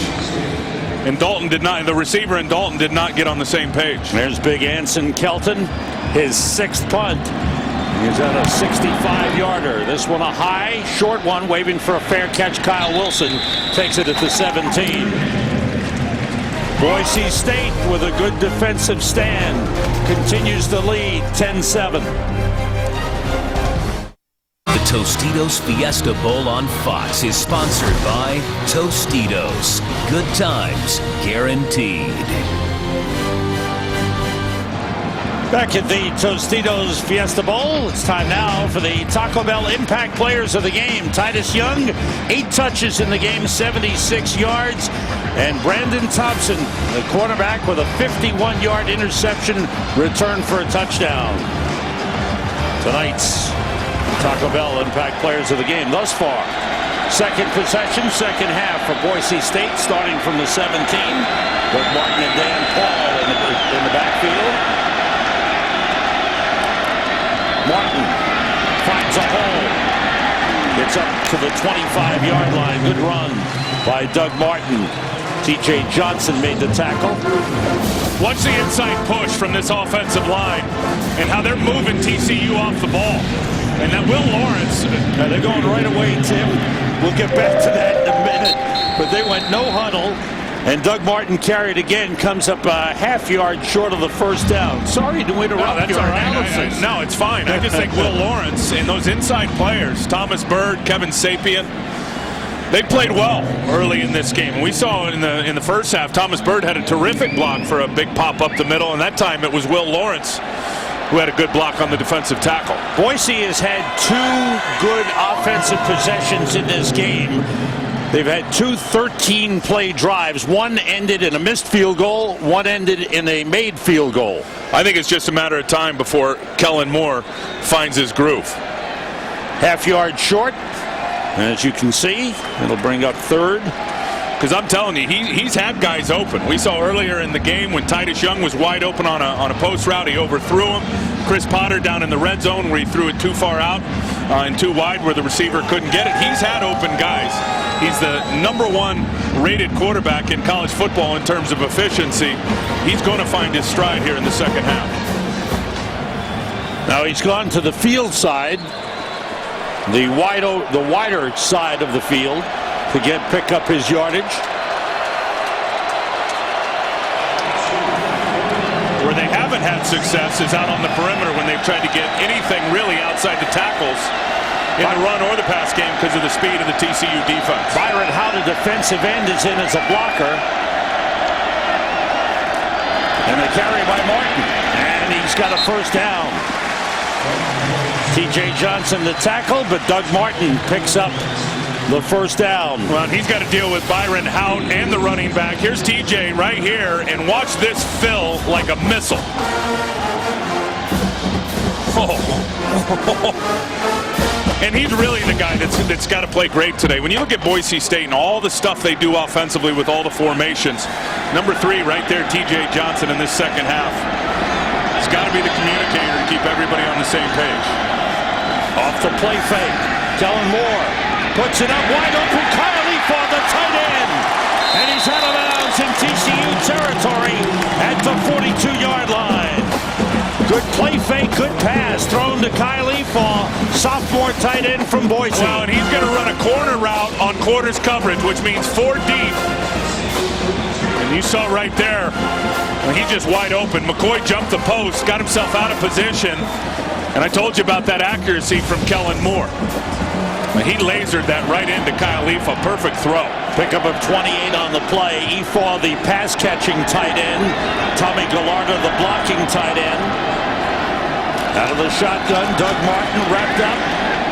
Good penetration started by Tyler Luttrell that slowed him down. The ball came loose, but I believe he was ruled down. And Tank Carter just blew that up. And it's ruled a fumble recovered by TCU.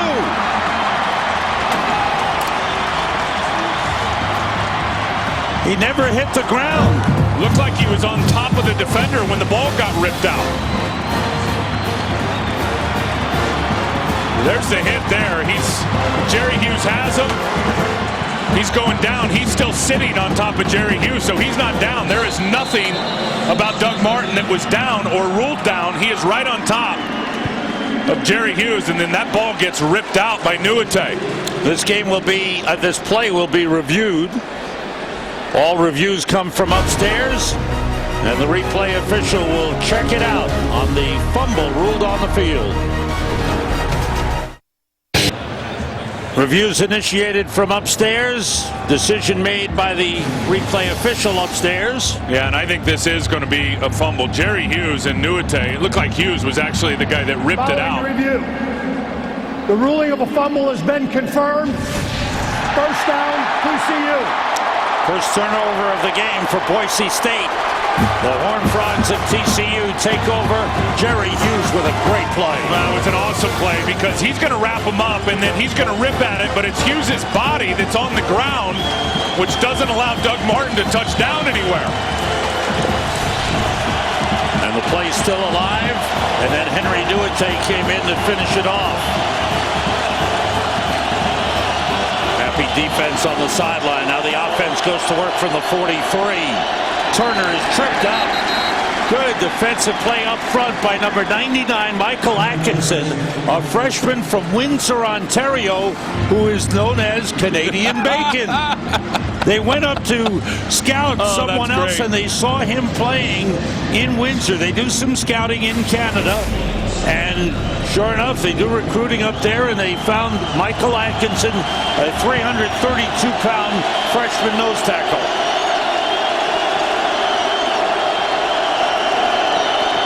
Dolphin throws short, completes to Jimmy Young. Nice move against Brandon Thompson, and then he's taken out by George Iloka. in Boise territory, down close to the 42-yard line, a 14-yard pickup. Well, and that's the key. Look, if you're going to play off coverage, Andy Dalton's going to read the defense. He's just going to get it out, and then you've got to come up and tackle. And that time he fired it immediately to Jimmy Young, and Jimmy made a nifty little move to shake down Brandon Thompson to pick up extra yards and get the first. Andy Dalton, 15 of 22, 135 yards, 1 touchdown, 1 interception. TCU on the move, trailing by 3. Quick outside, Jeremy Curley.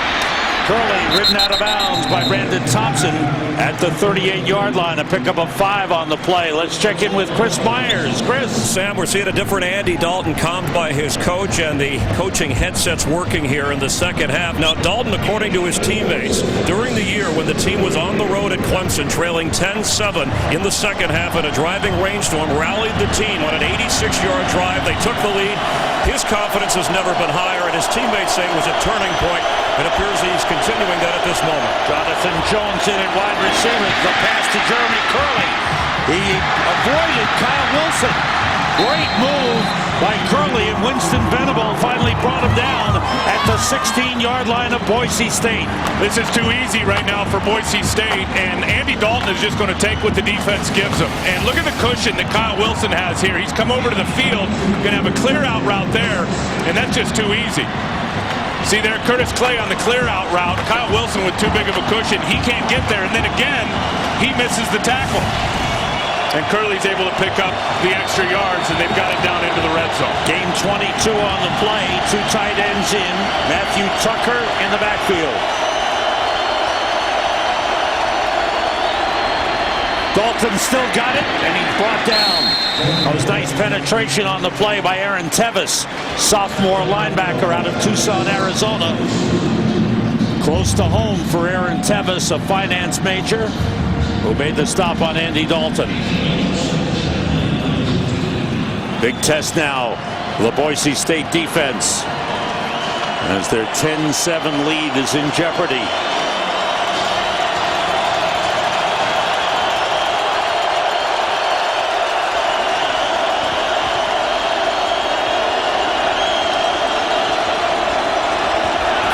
Steps back. Dalton on the quarterback draw. Trying to get outside. Good tackle on the play by Jerron Johnson, junior from Compton, California.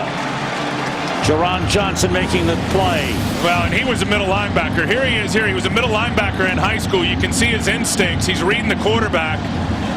And he just got up, and as Andy Dalton trying to get to the perimeter, it was not happening with Jerron Johnson, the #1 tackler on this defense. They have to get to the 6-yard line for a first down. Tucker, the running back, splits out on the empty backfield.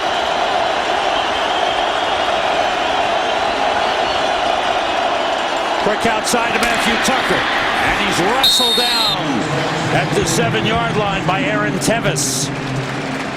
Another good play by sophomore linebacker Aaron Tevis. Well, and that's the key, and we've been talking about it this drive. If you're gonna play offense soft and let Andy Dalton just get it out in about a second and a half, you've got to rally up and make tackles. It was a really good job there by Aaron Tevis. Ross Evans comes on as TCU will attempt a field goal from 29 yards out. Evans 14 for 17 this season. And the kick is right through. And the game is tied. So the Horned Frogs of TCU, who were down 10 early, have come back to tie the game. The Tostitos Fiesta Bowl is sponsored by the Ford F-150, built Ford tough. By H&R Block. For all of your tax questions, click, call, or come over. H&R Block, get it right. And by AT&T, a better 3G experience. These great overhead shots capturing the atmosphere here in tonight's game are brought to you by DirecTV. If you call yourself a sports fan, you've got to get DirecTV. TCU tying the game after being down 10-0 in the first half. Kevin Sharples teeing it up. Sharples, a junior from the Woodlands, Texas. TCU, Sam, came out on defense, and their best players that last drive made great plays. I mean, Darrell Washington in this second half has been everywhere, and then it was Jerry Hughes that had the big tackle and the forced fumble. Titus Young from the 4. He's quick, but he's brought down across the 25 to 27. Well, to vote for Mark Ingram or any of the other AT&T All-America candidates, text VOTE to 345-345 on your AT&T wireless phone, or go to foxallamerica.com for more information. You could win a trip to next year's national championship game. Find out the AT&T All-America Player of the Year winner during the BCS National Championship game on January 7th. Give the D lineman a little love, will you? All those guys get all the awards. How about Sue in Nebraska? Oh, he's special. Jeremy Avery in the backfield. The play fake by Kellen Moore. Throws to his brother Kirby. Their first connection of the game up to the 31-yard line. Tyler Luttrell made the tackle. Pretty close throughout. And here they are. Total yardage, TCU 200 yards. Boise State 197. Only one team has put up more than 300 yards total offense against TCU, and that was Clemson early in the season. On 2nd and 5. 3 wide receivers right. Outside to Titus Young. But that closed down in a hurry. Excellent job by Tank Carter helping out Greg McCoy. A very good job by Carter, because this guy can just go sideline to sideline. Now watch him. He's out here to the right of your screen, and you're going to see him fly to the football and elude the block of Kirby Moore and then go get himself a tackle. Really well done by Tank Carter. That guy's got a pretty neat story, too.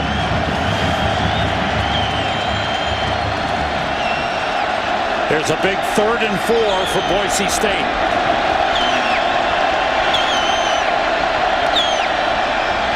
Outside to Titus Young. Avoids one man and another, but he came up short. He dove.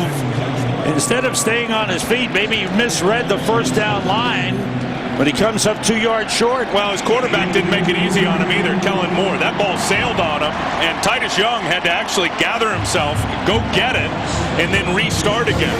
Ideally, when you want those quick little pops, those little smoke screens, bubble screens out to the perimeter, you want that ball in a perfect position where the receiver can get it in stride and just take off and run with it. Another good defensive series for the TCU Horned Frogs. Back deep, Jeremy Curley. Kyle Brotzman with his 5th punt of the game. And the momentum of the game is shifting to TCU. He fakes, he goes to the right and kicks it on a line drive. Curley lets it bounce, and it's down by Boise State at the 26-yard line.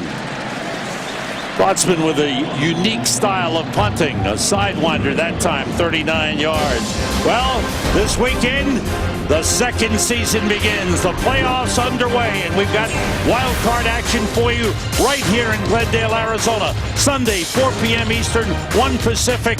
It's the Arizona Cardinals hosting the Green Bay Packers. That should be a good one. Well, Green Bay crushed them yesterday. I know that in the final week of the season. I don't think it'll have a big bearing on the wild card matchup. We know that Arizona's got the talent to play with anybody. They didn't show anything. They didn't play a lot of their starters yesterday. Now TCU. That pass batted down. Billy Wynn, sophomore from Las Vegas, charging in to bat down the pass. Well, Winterswijk does a very nice job as well. Here he is. He goes there. Billy Wynn goes here. They both get excellent pressure. Winterswijk turning the corner on Marcus Cannon, just fell down, and Billy Wynn with that gut pressure right in the face of Andy Dalton, and then grabs the mask. All right, so you're driving down the freeway doing a... Left guard Kyle Dooley injured on the play, limps off to the sideline. Replaced by Blaze Foltz, a redshirt freshman from Derby, Kansas. There's Foltz, number 66. 2nd and 10 coming up for TCU. Two running backs in, Joseph Turner and Ed Wesley.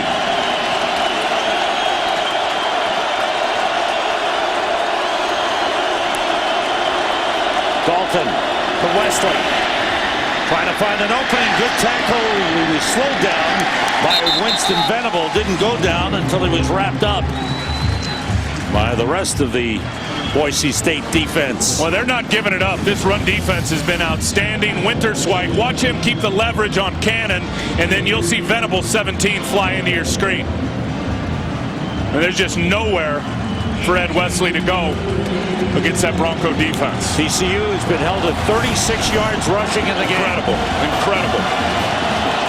And that's what Boise State talked about, talking to all their defenders the other day. The biggest key for them coming into this game is to limit the big pops in the run game. There's a big third down play.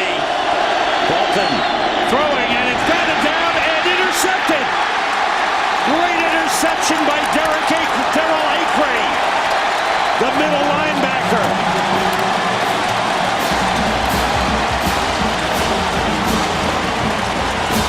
Second interception of the game. How about Boise State? How about the bat down by Jerome Gavins? Watch this throw. You'll see Gavins just lay out, get his hand up, and then Acree stretches out. What a great pass breakup, and then Acree stretches out. That's not going to be an interception. No. Yeah, that will not be an interception, but a great attempt by Acree, but a terrific bat down pass breakup by Jerome Gavins.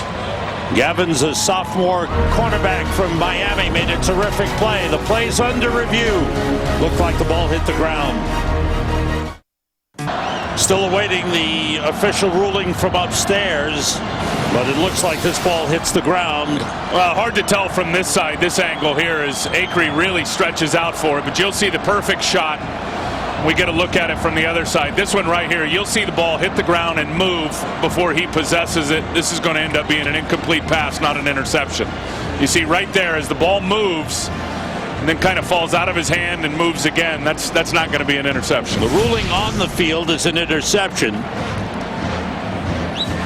The review being conducted upstairs, and as both sides wait nervously. If it's ruled an incomplete pass, it'll be fourth down for TCU. Great effort by Darrell Acree. The ruling is an incomplete pass. Fourth down at the 27-yard line. TCU. TCU fans are pleased with that ruling, but TCU will be forced to punt. That's a good defensive series by Boise State. Game tied 10-10. Well, they've had one bad series, and that was the touchdown that they gave up in the first half to Curtis Clay on the sidelines. Otherwise, this defense has been terrific.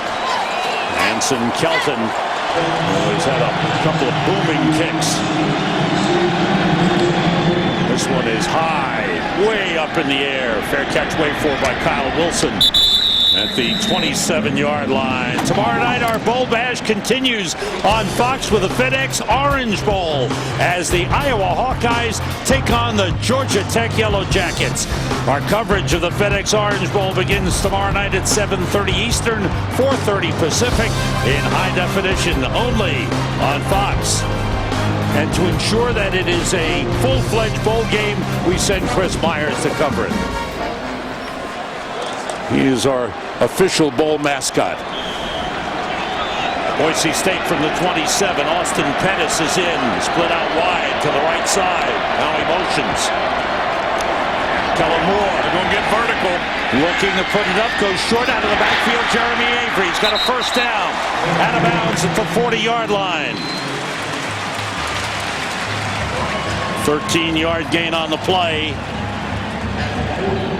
Kellen Moore 17 of 28, 152 yards. You just wonder when Boise State and Kellen Moore are going to try and dial up that deep vertical pass to Titus Young. We have reached the end of the third quarter when you have two unbeaten teams. As highly ranked as these, you look for a terrific ball game. That's what they're giving us in the Tostitos Fiesta Bowl. At the end of the third quarter, we're tied 10-10. The Fiesta Bowl continues after these messages from your local Fox station. Bet you're one of those multitaskers who wishes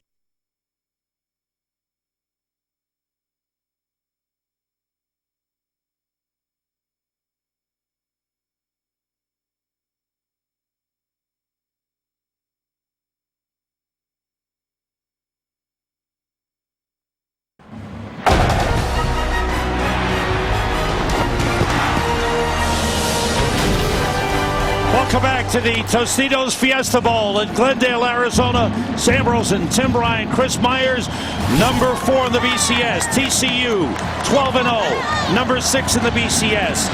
Boise State, 13-0, tied 10-10 as we start the fourth quarter at the 40-yard line. Kellen Moore. Jeremy Avery carries, and he's tripped up. Gets forward to the 43. This has been a hard-fought battle. The defenses have been outstanding in this game. Well, the game plans really for both defenses have been executed perfectly. And then I'm very surprised that we got 20 collective points in this game, 10-10. You're talking about two teams during the course of the regular season that collectively put up 84 a game. Incredible. On 2nd and 7. It's Doug Martin. Short gain across the 45 up to the 46. If you're just joining us, Boise State grabbed the lead with their defense coming through as Brandon Thompson made the interception and returned it 51 yards for a touchdown. Then late in the first half, it was Andy Dalton to Curtis Clay for a touchdown, 30 yards that got TCU on the board for the first time in the game. And really a good move by Clay on the double move, and quarterback Andy Dalton sold it with the pump fake, and he was able to run by the corner, Brandon Thompson. Two tight ends in, and Avery, the running back, goes in motion. Comes the blitz. Moore gets rid of it, and it's broken up. Good defensive play by Jason Teague as he covered Mitch Burrows on the play.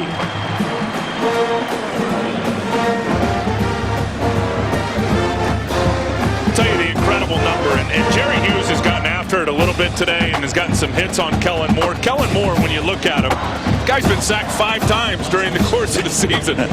5 sacks all season long, 0 tonight against the TCU defense, Sam, that came into this game with 33 sacks. Kyle Brossman is deep. That's Jeremy to punt. Jeremy Curley is deep to receive for TCU. 6th punt of the game for Brossman. Good kick. Curley backs up to the 6-yard line. Gets away from one man. Flag on the play back at the 5-yard line as Curley is dragged down. Good coverage by Chris Roberson on the play to make the tackle. 47-yard punt. Here's the penalty. All right. Bill Lamonier will wait for a little discussion.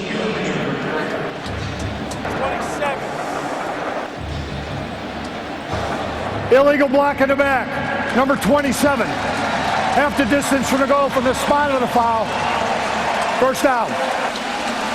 Jason Teague called for the penalty, and TCU is backed up to their own 2-yard line. And incomplete.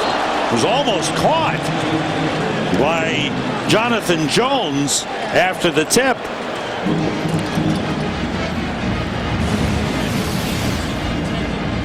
Here it is, right here on the slant. Now you're going to see the tip on the ball. Little pump fake right there.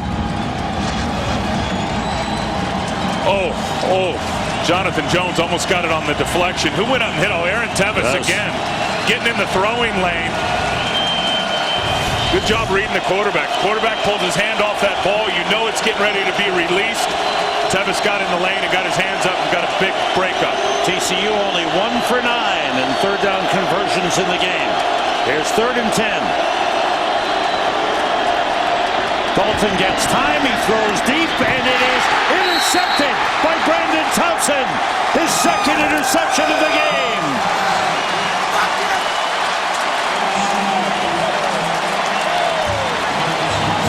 He had Antoine Hicks covered perfectly. And that ball's just underthrown, and it doesn't have enough air on it, because you watch Hicks as the bigger receiver. You get some air under that, let him go up and get it. It's underthrown, and Thompson picked it off. The Tostitos Fiesta Bowl on Fox is sponsored by the Sierra from GMC. Never send a truck to do a Sierra's job. These great overhead shots are brought to you by DirecTV. If you call yourself a sportsman, you've got to get DirecTV. Well, and here's the interception here, and Antoine Hicks is 6'2", going against a 5'10" corner. You got to get that ball up in the air to give him an opportunity to get it. Brandon Thompson now is a ball hawk, and if you put it in his range, he's usually going to come down with it. That's interception number 2 tonight, number 6 on the season. From the 22, Efall, the tight end motions. Doug Martin carries, and he's hit immediately and shoved back. Tank Carter, the middle linebacker, with the first hit. And then the finish by Darrell Washington. What a pair of linebackers for TCU. Andy Dalton, first time he's had a multi-interception game. 2 interceptions in the game. One was returned for a touchdown, 51 yards by Brandon Thompson. Well, and think about this, Sam. 12 games this season, he threw 5 interceptions. That's right. Only 5 interceptions, and not one in the second half of a football game. That changed here tonight. Kellen Moore looking for brother Kirby, and he's got him. And Kirby gets close to the first down line. Let's see where the spot is. It's right there. Kirby Moore played some basketball in high school at Prosser, Washington. But he said he never was the football junkie as brother Kellen was. But Kellen used him as a receiver, and here they are together at Boise State. Still catching the ball the way they did in the backyard. Rafael Priest is on the field. He was not supposed to go, but he's out there.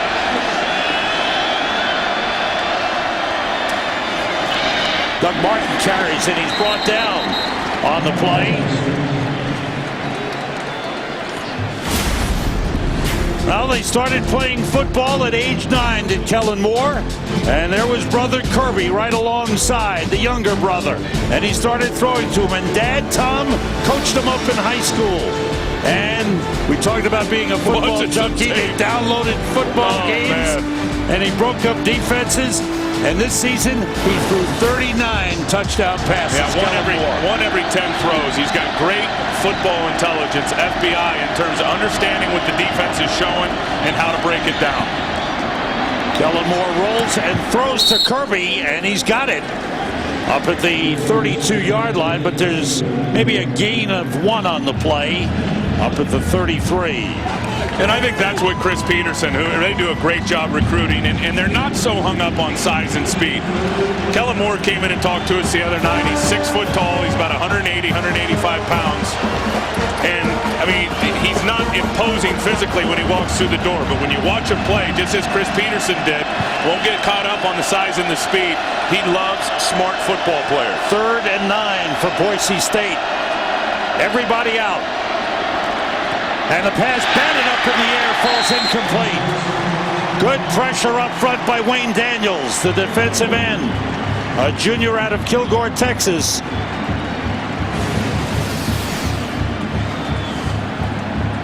Again, I think the key for defensive linemen, anytime you see them get bat downs like that, number one, usually they're not getting great rush, so they're marrying the quarterback. But the good ones, and we've seen it a couple of times in this game, they read the quarterback. And as soon as that offhand, Sam, comes off the football, they know that the quarterback's getting ready to release the ball. So they screen in front of them, play it accordingly, get their hands up. That time you got a pass breakup, got a bat down. And TCU's defense comes up big after the turnover. Rotsman throws it on the fake, completes to Efall, the tight end. Kyle Efall inside the TCU 40. They fake the punt, and Brotsman hits Kyle Efall for a big first down. Well, and Boise State has these gadget plays. We saw it in 07. Watch this. He's sitting as the up back. He clears out right down the seam. How about the throw from Brotsman? Guy right in his face, and he throws a perfect strike to Kyle Efall for the first down, and a big, big first down. That was in the fourth quarter. That was a 4th and 9. They gained 29 down to the TCU 38-yard line. They are not afraid to do anything in big spots, Boise State. 3 wide receivers left. Everybody out. Moore to Efall again. First down. at the 27-yard line, and suddenly Kyle Efaw, a sophomore out of Boise, Idaho, and Capitol High School, becomes a big target for Kellen Moore. You got to take one more look here at the fake by Kyle Efaw. Here he is. He's going to release as the rush comes. Brodsman with Tanner Brock right in his face. Throws a perfect ball, and I believe that's the second time they've run that same play this year. Boise State with their punt team. Austin Pettis on the field. Kirby Moore motions. Kellen Moore gets pressure and completes it to Titus Young. Down to the 18-yard line. Alex Abileye with the tackle. Comes up just short of the first down.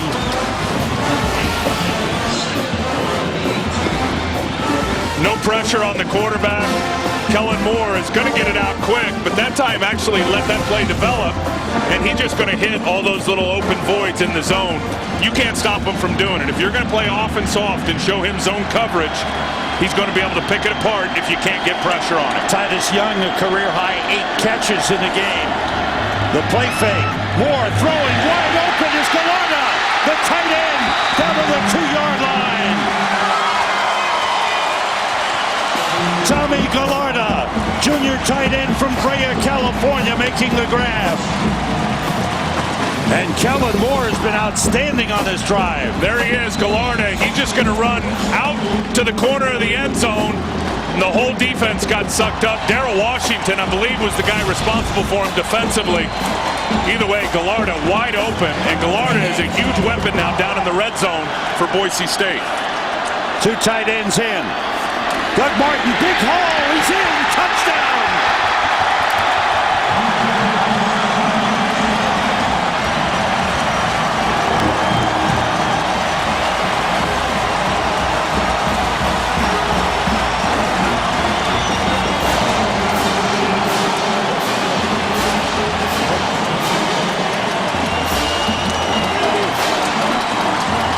A fabulous drive by Boise State, keyed by the fake punt. And they have the lead again. Here's Brodsman for the extra point. It's good. And Boise State leads TCU 17-10. Look at the touchdown here. Danny Paul with a real good block. Chris Potter was able to kick out Wayne Daniels. Then it's the safety against Dougie Martin. Touchdown. Welcome back. To vote for Mark Ingram or any of the other AT&T All-American candidates, text VOTE to 345-345 on your AT&T wireless phone, or go to foxallamerica.com for more information. You could win a trip to next year's national championship game. Find out the AT&T All-America Player of the Year winner during the BCS National Championship game on January 7th. Doug Martin's 15th rushing touchdown this season. Kellen Moore was 5 for 6 on that drive, 49 yards. Not bad, Doug Martin, for a guy who started the season playing safety for the first 3 games.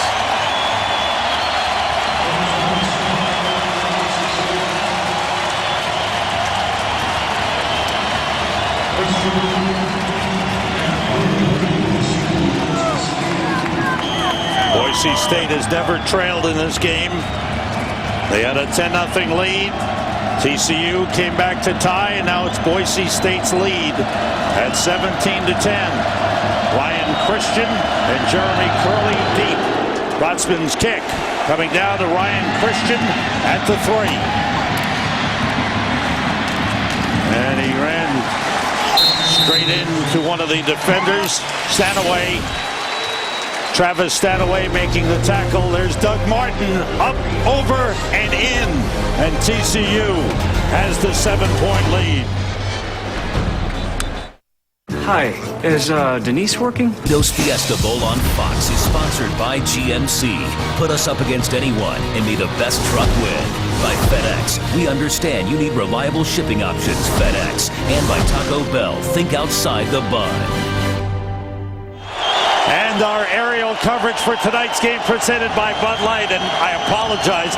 Obviously, it's Boise State with a 7-point lead. Doug Martin taking the handoff and going in for the go-ahead touchdown. Now TCU with the ball at the 24. And Andy Dalton's got him out of drive. Quick out to Jeremy Curley, lost the ball. It's incomplete. Winston Venable covering on the play. Well, and Venable's the guy, too. We've seen him go after. He's a very, very good football player. Better at the run, Sam, than he is versus the pass. So they're getting him out there in space to the field. He is the field outside linebacker or rover. You can see it. I mean, that dude is built to play the run. He gets after it, but all this space is hard for him to cover. 4 wide receivers. The play fake. Dalton goes outside. The pass off the hands of Antoine Hicks. It was covered by Brandon Thompson. Boy, Brandon Thompson's played a big game tonight. Let's go to the sideline to Chris Myers. Yes, Sam, it's been a stock market night for Brandon Thompson. Up, down, down, up. Remember, he was the guy who ran the interception back for a touchdown, but then got beat on the Curtis Glay touchdown pass before the half, and then came back with the second interception. He has had a 3-interception game last year, but all he's thinking about now as the Boise crowd gets louder is keeping TCU out of the end zone. 3rd and 10. 4 wide receivers. Dalton with time. He's going deep for Jimmy Young. He overthrew it. 3 and out for TCU. We knew about Boise State's offense, but their defense has really played well. They sure have, and at every phase. I mean, the defensive line has been terrific at limiting the running opportunity. You got 38 yards rushing for TCU, a team that runs for over 250 a game. Then you look at the linebackers. They've made a lot of plays tonight, and then the corners, you can't say enough. Kyle Wilson has been terrific. Brandon Thompson in the secondary has been the player of the game. Kelton's punt, a good long one. Wilson backs up to the 18. Brings it back. With a little room on the sideline, he's out of bounds. Boise State was in the Tostitos Fiesta Bowl in 2007. Underdogs to Oklahoma. But they jumped into the lead in that game. They led at halftime 21-10. But Adrian Peterson led Oklahoma back with 2 touchdowns. And then Boise State in overtime, 2-point conversion, and Boise State won it 43-42. Well, the whole playbook is open for them. We saw the hook and ladder in that game, and then we saw the Statue of Liberty for the win. Incredible. Boise State using the fake punt tonight to keep a drive alive. Jeremy Avery bouncing off 1 tackler is pulled back. That's a loss of about 3 on the play. Let's go downstairs. Chris, what about 2007? Well, people still talk about it today. A fairy tale finish for the guy who scored the 2-point conversion to end that upset of Oklahoma. Ian Johnson, the running back who seconds after on live national television said he wanted to propose and did to Boise State cheerleader Chrissy on the field. That's true reality TV, Sam. And I spoke to Ian Johnson this week. He wanted to be here. He said he'll be watching on television. He's on the Vikings practice squad and happily married, and said he still remembers all the twists and turns in that upset of Boise State against Oklahoma. And of course, you were the matchmaker, Chris. On 2nd down, Kellen Moore throws a little wide behind Mitch Burrows. It'll bring up a 3rd and long for Boise State. Kellen Moore, 22 of 36, 201 yards. A big 3rd and 12. Boise would like to maintain possession and take some time off the clock.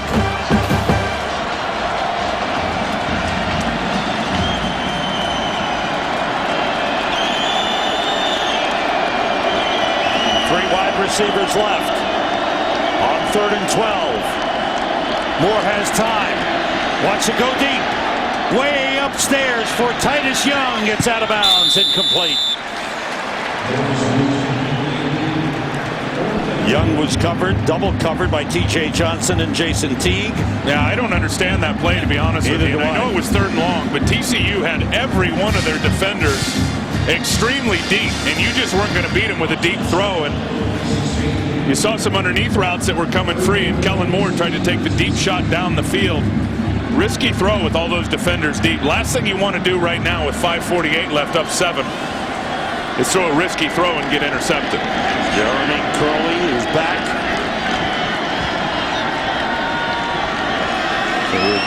Return the punt to Brodsman. Brodsman runs to his right. Sidewinder kick grabbed on the line by Curley. Good return by Jeremy Curley. And he is slowed down by Brodsman and taken out of bounds. But great field position for TCU.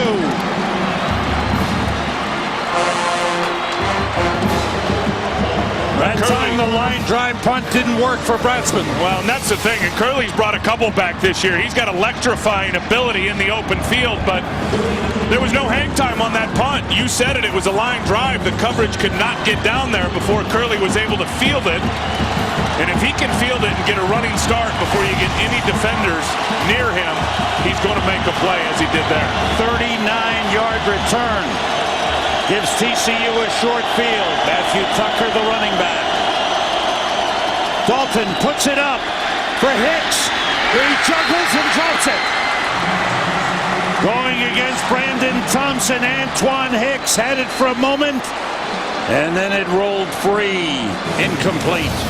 Could not make a better throw if you're Andy Dalton. And it looked like as Antoine Hicks went up, he got his feet tangled up with Brandon Thompson. You'll see right there, no, he didn't.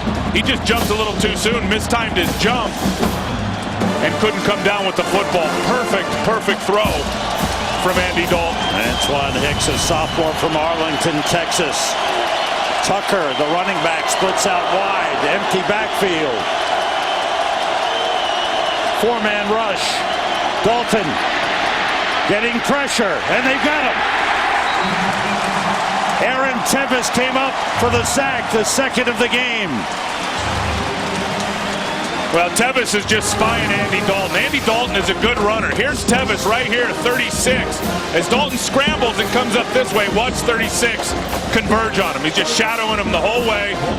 As soon as Dalton breaks contain to the left and starts to run, you saw Aaron Tevis put his foot on the gas and accelerate right into Andy Dalton for a big tackle. They have to get to the 21 for a first down. Everybody out. Dalton throws short to Bart Johnson, and he's taken down by Venable.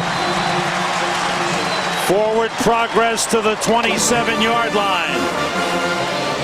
It'll be a fourth down for TCU. We have an injured Boise State player on the field. Looks like Billy Wynn is down on his, laying on his stomach.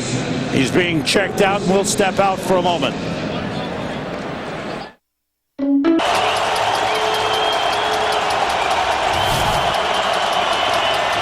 It's fourth down for TCU.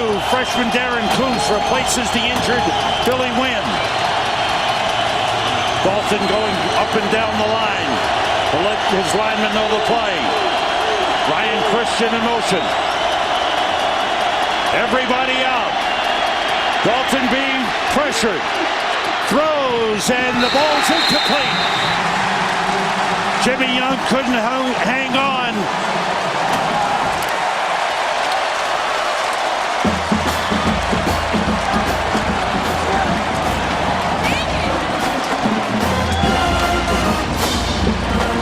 Boise State's defense incredibly good in this football game, just timing it right. And as soon as Andy Dalton broke contain, that time to his right, started to scramble. The defenders got up in his face, forced him to get rid of it. Jimmy Young couldn't hold on to it on the sideline. So impressed with Boise State's defense, and in particular, their tackling in space. Ryan Witterswike with good pressure on that last play. Now Boise State with the lead and the ball at their own 27. Doug Martin, who had the go-ahead touchdown, gets a couple of yards up to the 29-yard line. Tank Carter, the middle linebacker, with the tackle. TCU with 2 timeouts remaining. Boise State has all 3 of theirs. The Horned Frogs need a big defensive stand. Over 300 yards for Boise State in this game. Only the second team to do it against TCU this season. Clemson the other one. Blitz coming. Martin is wrapped up short of the 30-yard line. Once again, Tank Carter was there, along with Alex Ibileye.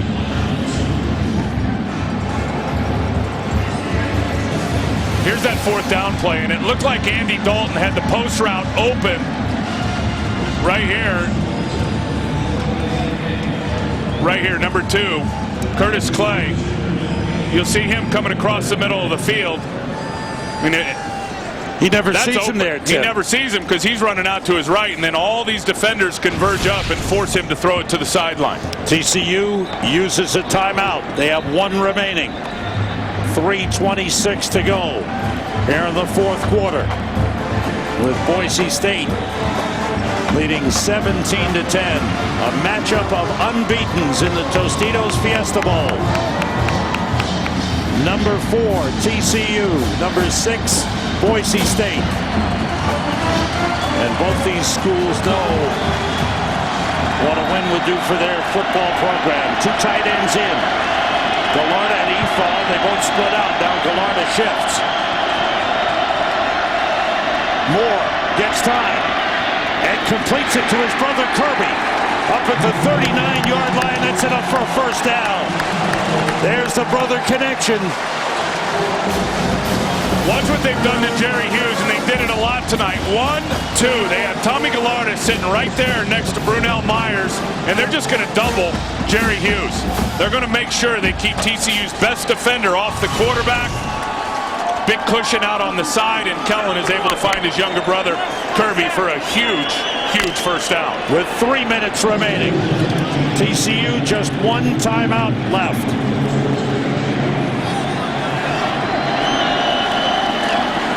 Doug Martin up to the 43-yard line. A pickup of 4 on the play. Tyler Luttrell with a tackle for TCU.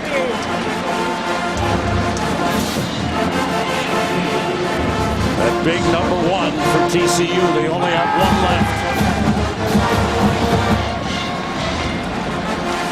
They need a couple of big stops here.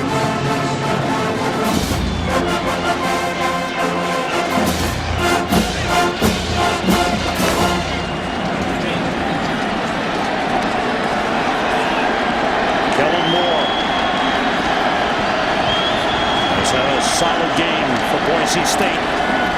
Doug Martin hit by Tank Carter, the middle linebacker. Another good tackle at the 44-yard line. Brings up a 3rd and 5 for Boise State. And just watch this right here. I mean, it's still running. Obviously running the football to milk and bleed that clock, but they're not going to run on TCU. TCU's got the extra defender up into the box. And anytime Boise State's going to put their fullback out there and 2 backs, we're going to see TCU put the extra defenders in the box to make sure they outman them. This is the game for TCU. They have to have a stop right here. On 3rd and 5. Here they come. Comes the blitz. Kellen Moore gets rid of it and overthrows everybody. An all-out blitz for TCU. 1:16 remaining. And we have got post-game coverage with Chris Rose, Jimmy Johnson, and Eddie George. We've got the trophy presentation with our man, Mr. Bowl Game, Chris Myers. And, of course, post-game analysis. Stay with us. Tell you what would have been smart right there if you're Kellen Moore with all that blitz coming at you is run it to the left and just go down and chew that clock. You make TCU take their final timeout instead of just throwing it away. You're right. Now, TCU looking to go all out for a block. Brotzman gets it away. It bounces. Curley's got to let it roll. And it's down at the 1-yard line by Kyle Wilson.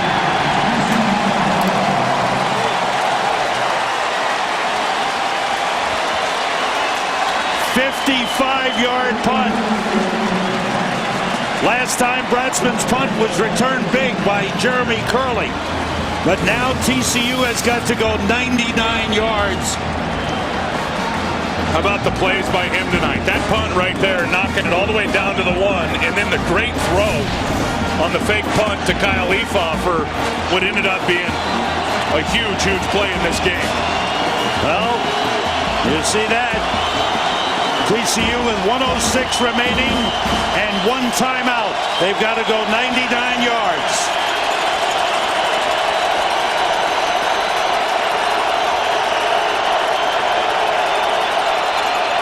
Three-man rush.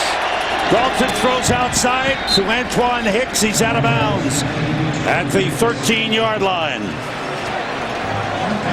1:01 remaining.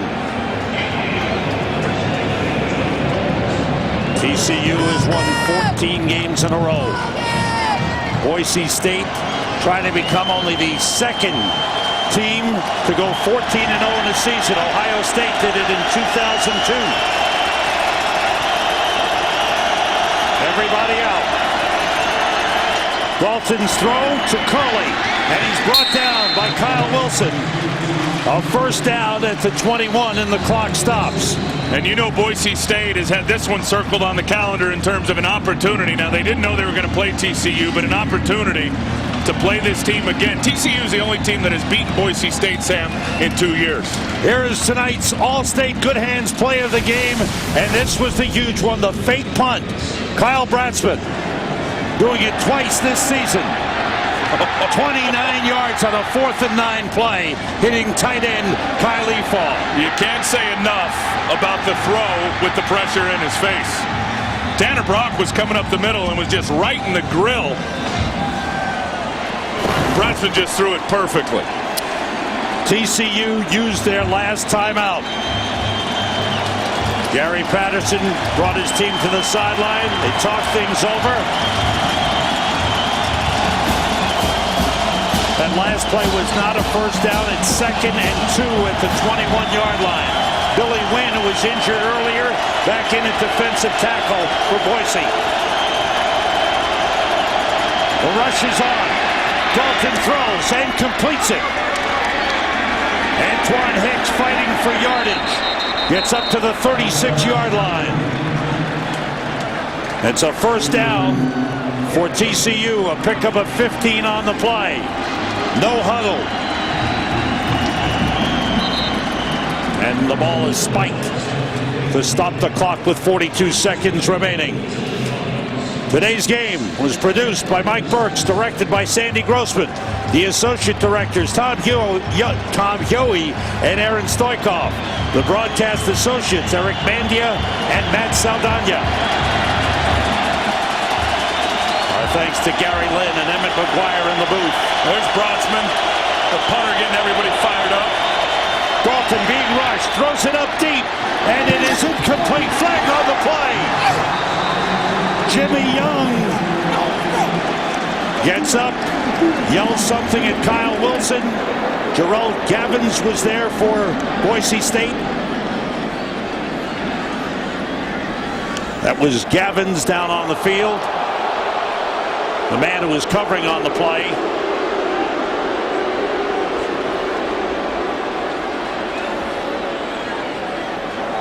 Pass interference, defense, number 10. 15-yard penalty from the previous spot. Automatic, first down. Gavins, a sophomore from Miami, Florida, commits the interference penalty. Well, you better be careful with Jimmy Young, running down the sideline without safety help over the top. And watch the hit from Billy Wynn here as he lowers the boom on Andy Dalton. Good throw by Andy Dalton with all the pressure in his face. It's a 15-yard penalty. Gavins is hurt on the play. The ball will be spotted at the Boise State 49-yard line.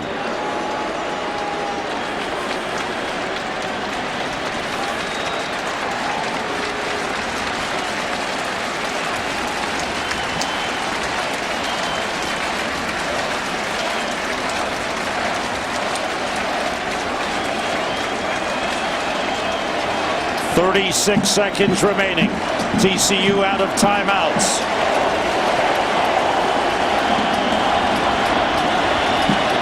Jerome Gavins helped to the sideline. Kyle Wilson back in. At one cornerback. The other corner is Brandon Thompson. everybody out. Bolton getting pressure. On the move, he throws and completes it to Jeremy Curley, who's out of bounds at the Boise State 30-yard line. They're in striking range of the end zone. Nice job by Andy Dalton, just extending the play. He'll escape out to his right. And a good job by the receiver, Curley, coming back to the football. Has Boise State backed off too much, giving them too much room, Tim? Well, they can't do it now. I mean, they're in striking distance. They're going to have to play medium-range coverage. They can't play off and soft and get huge cushion. And that pass up for grabs is intercepted by Venable, who goes to the ground at the 28.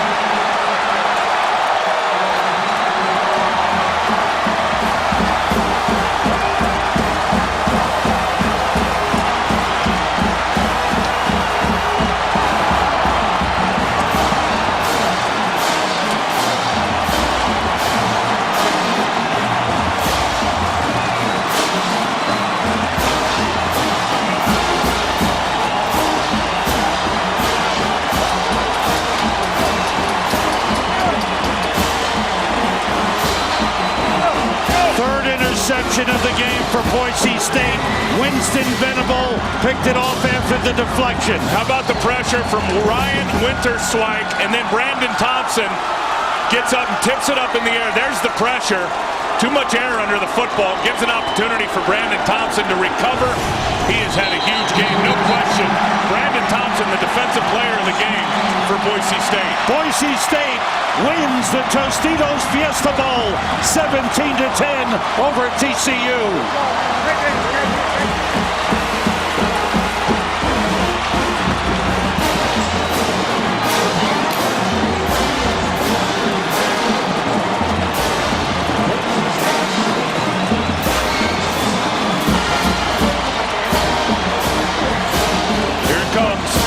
Sneaking up on him. Where's the coach? Boise State in 2007 made headlines with their win over Oklahoma. Oh, they're going to get him in the Tostitos Fiesta Bowl, and here they are again.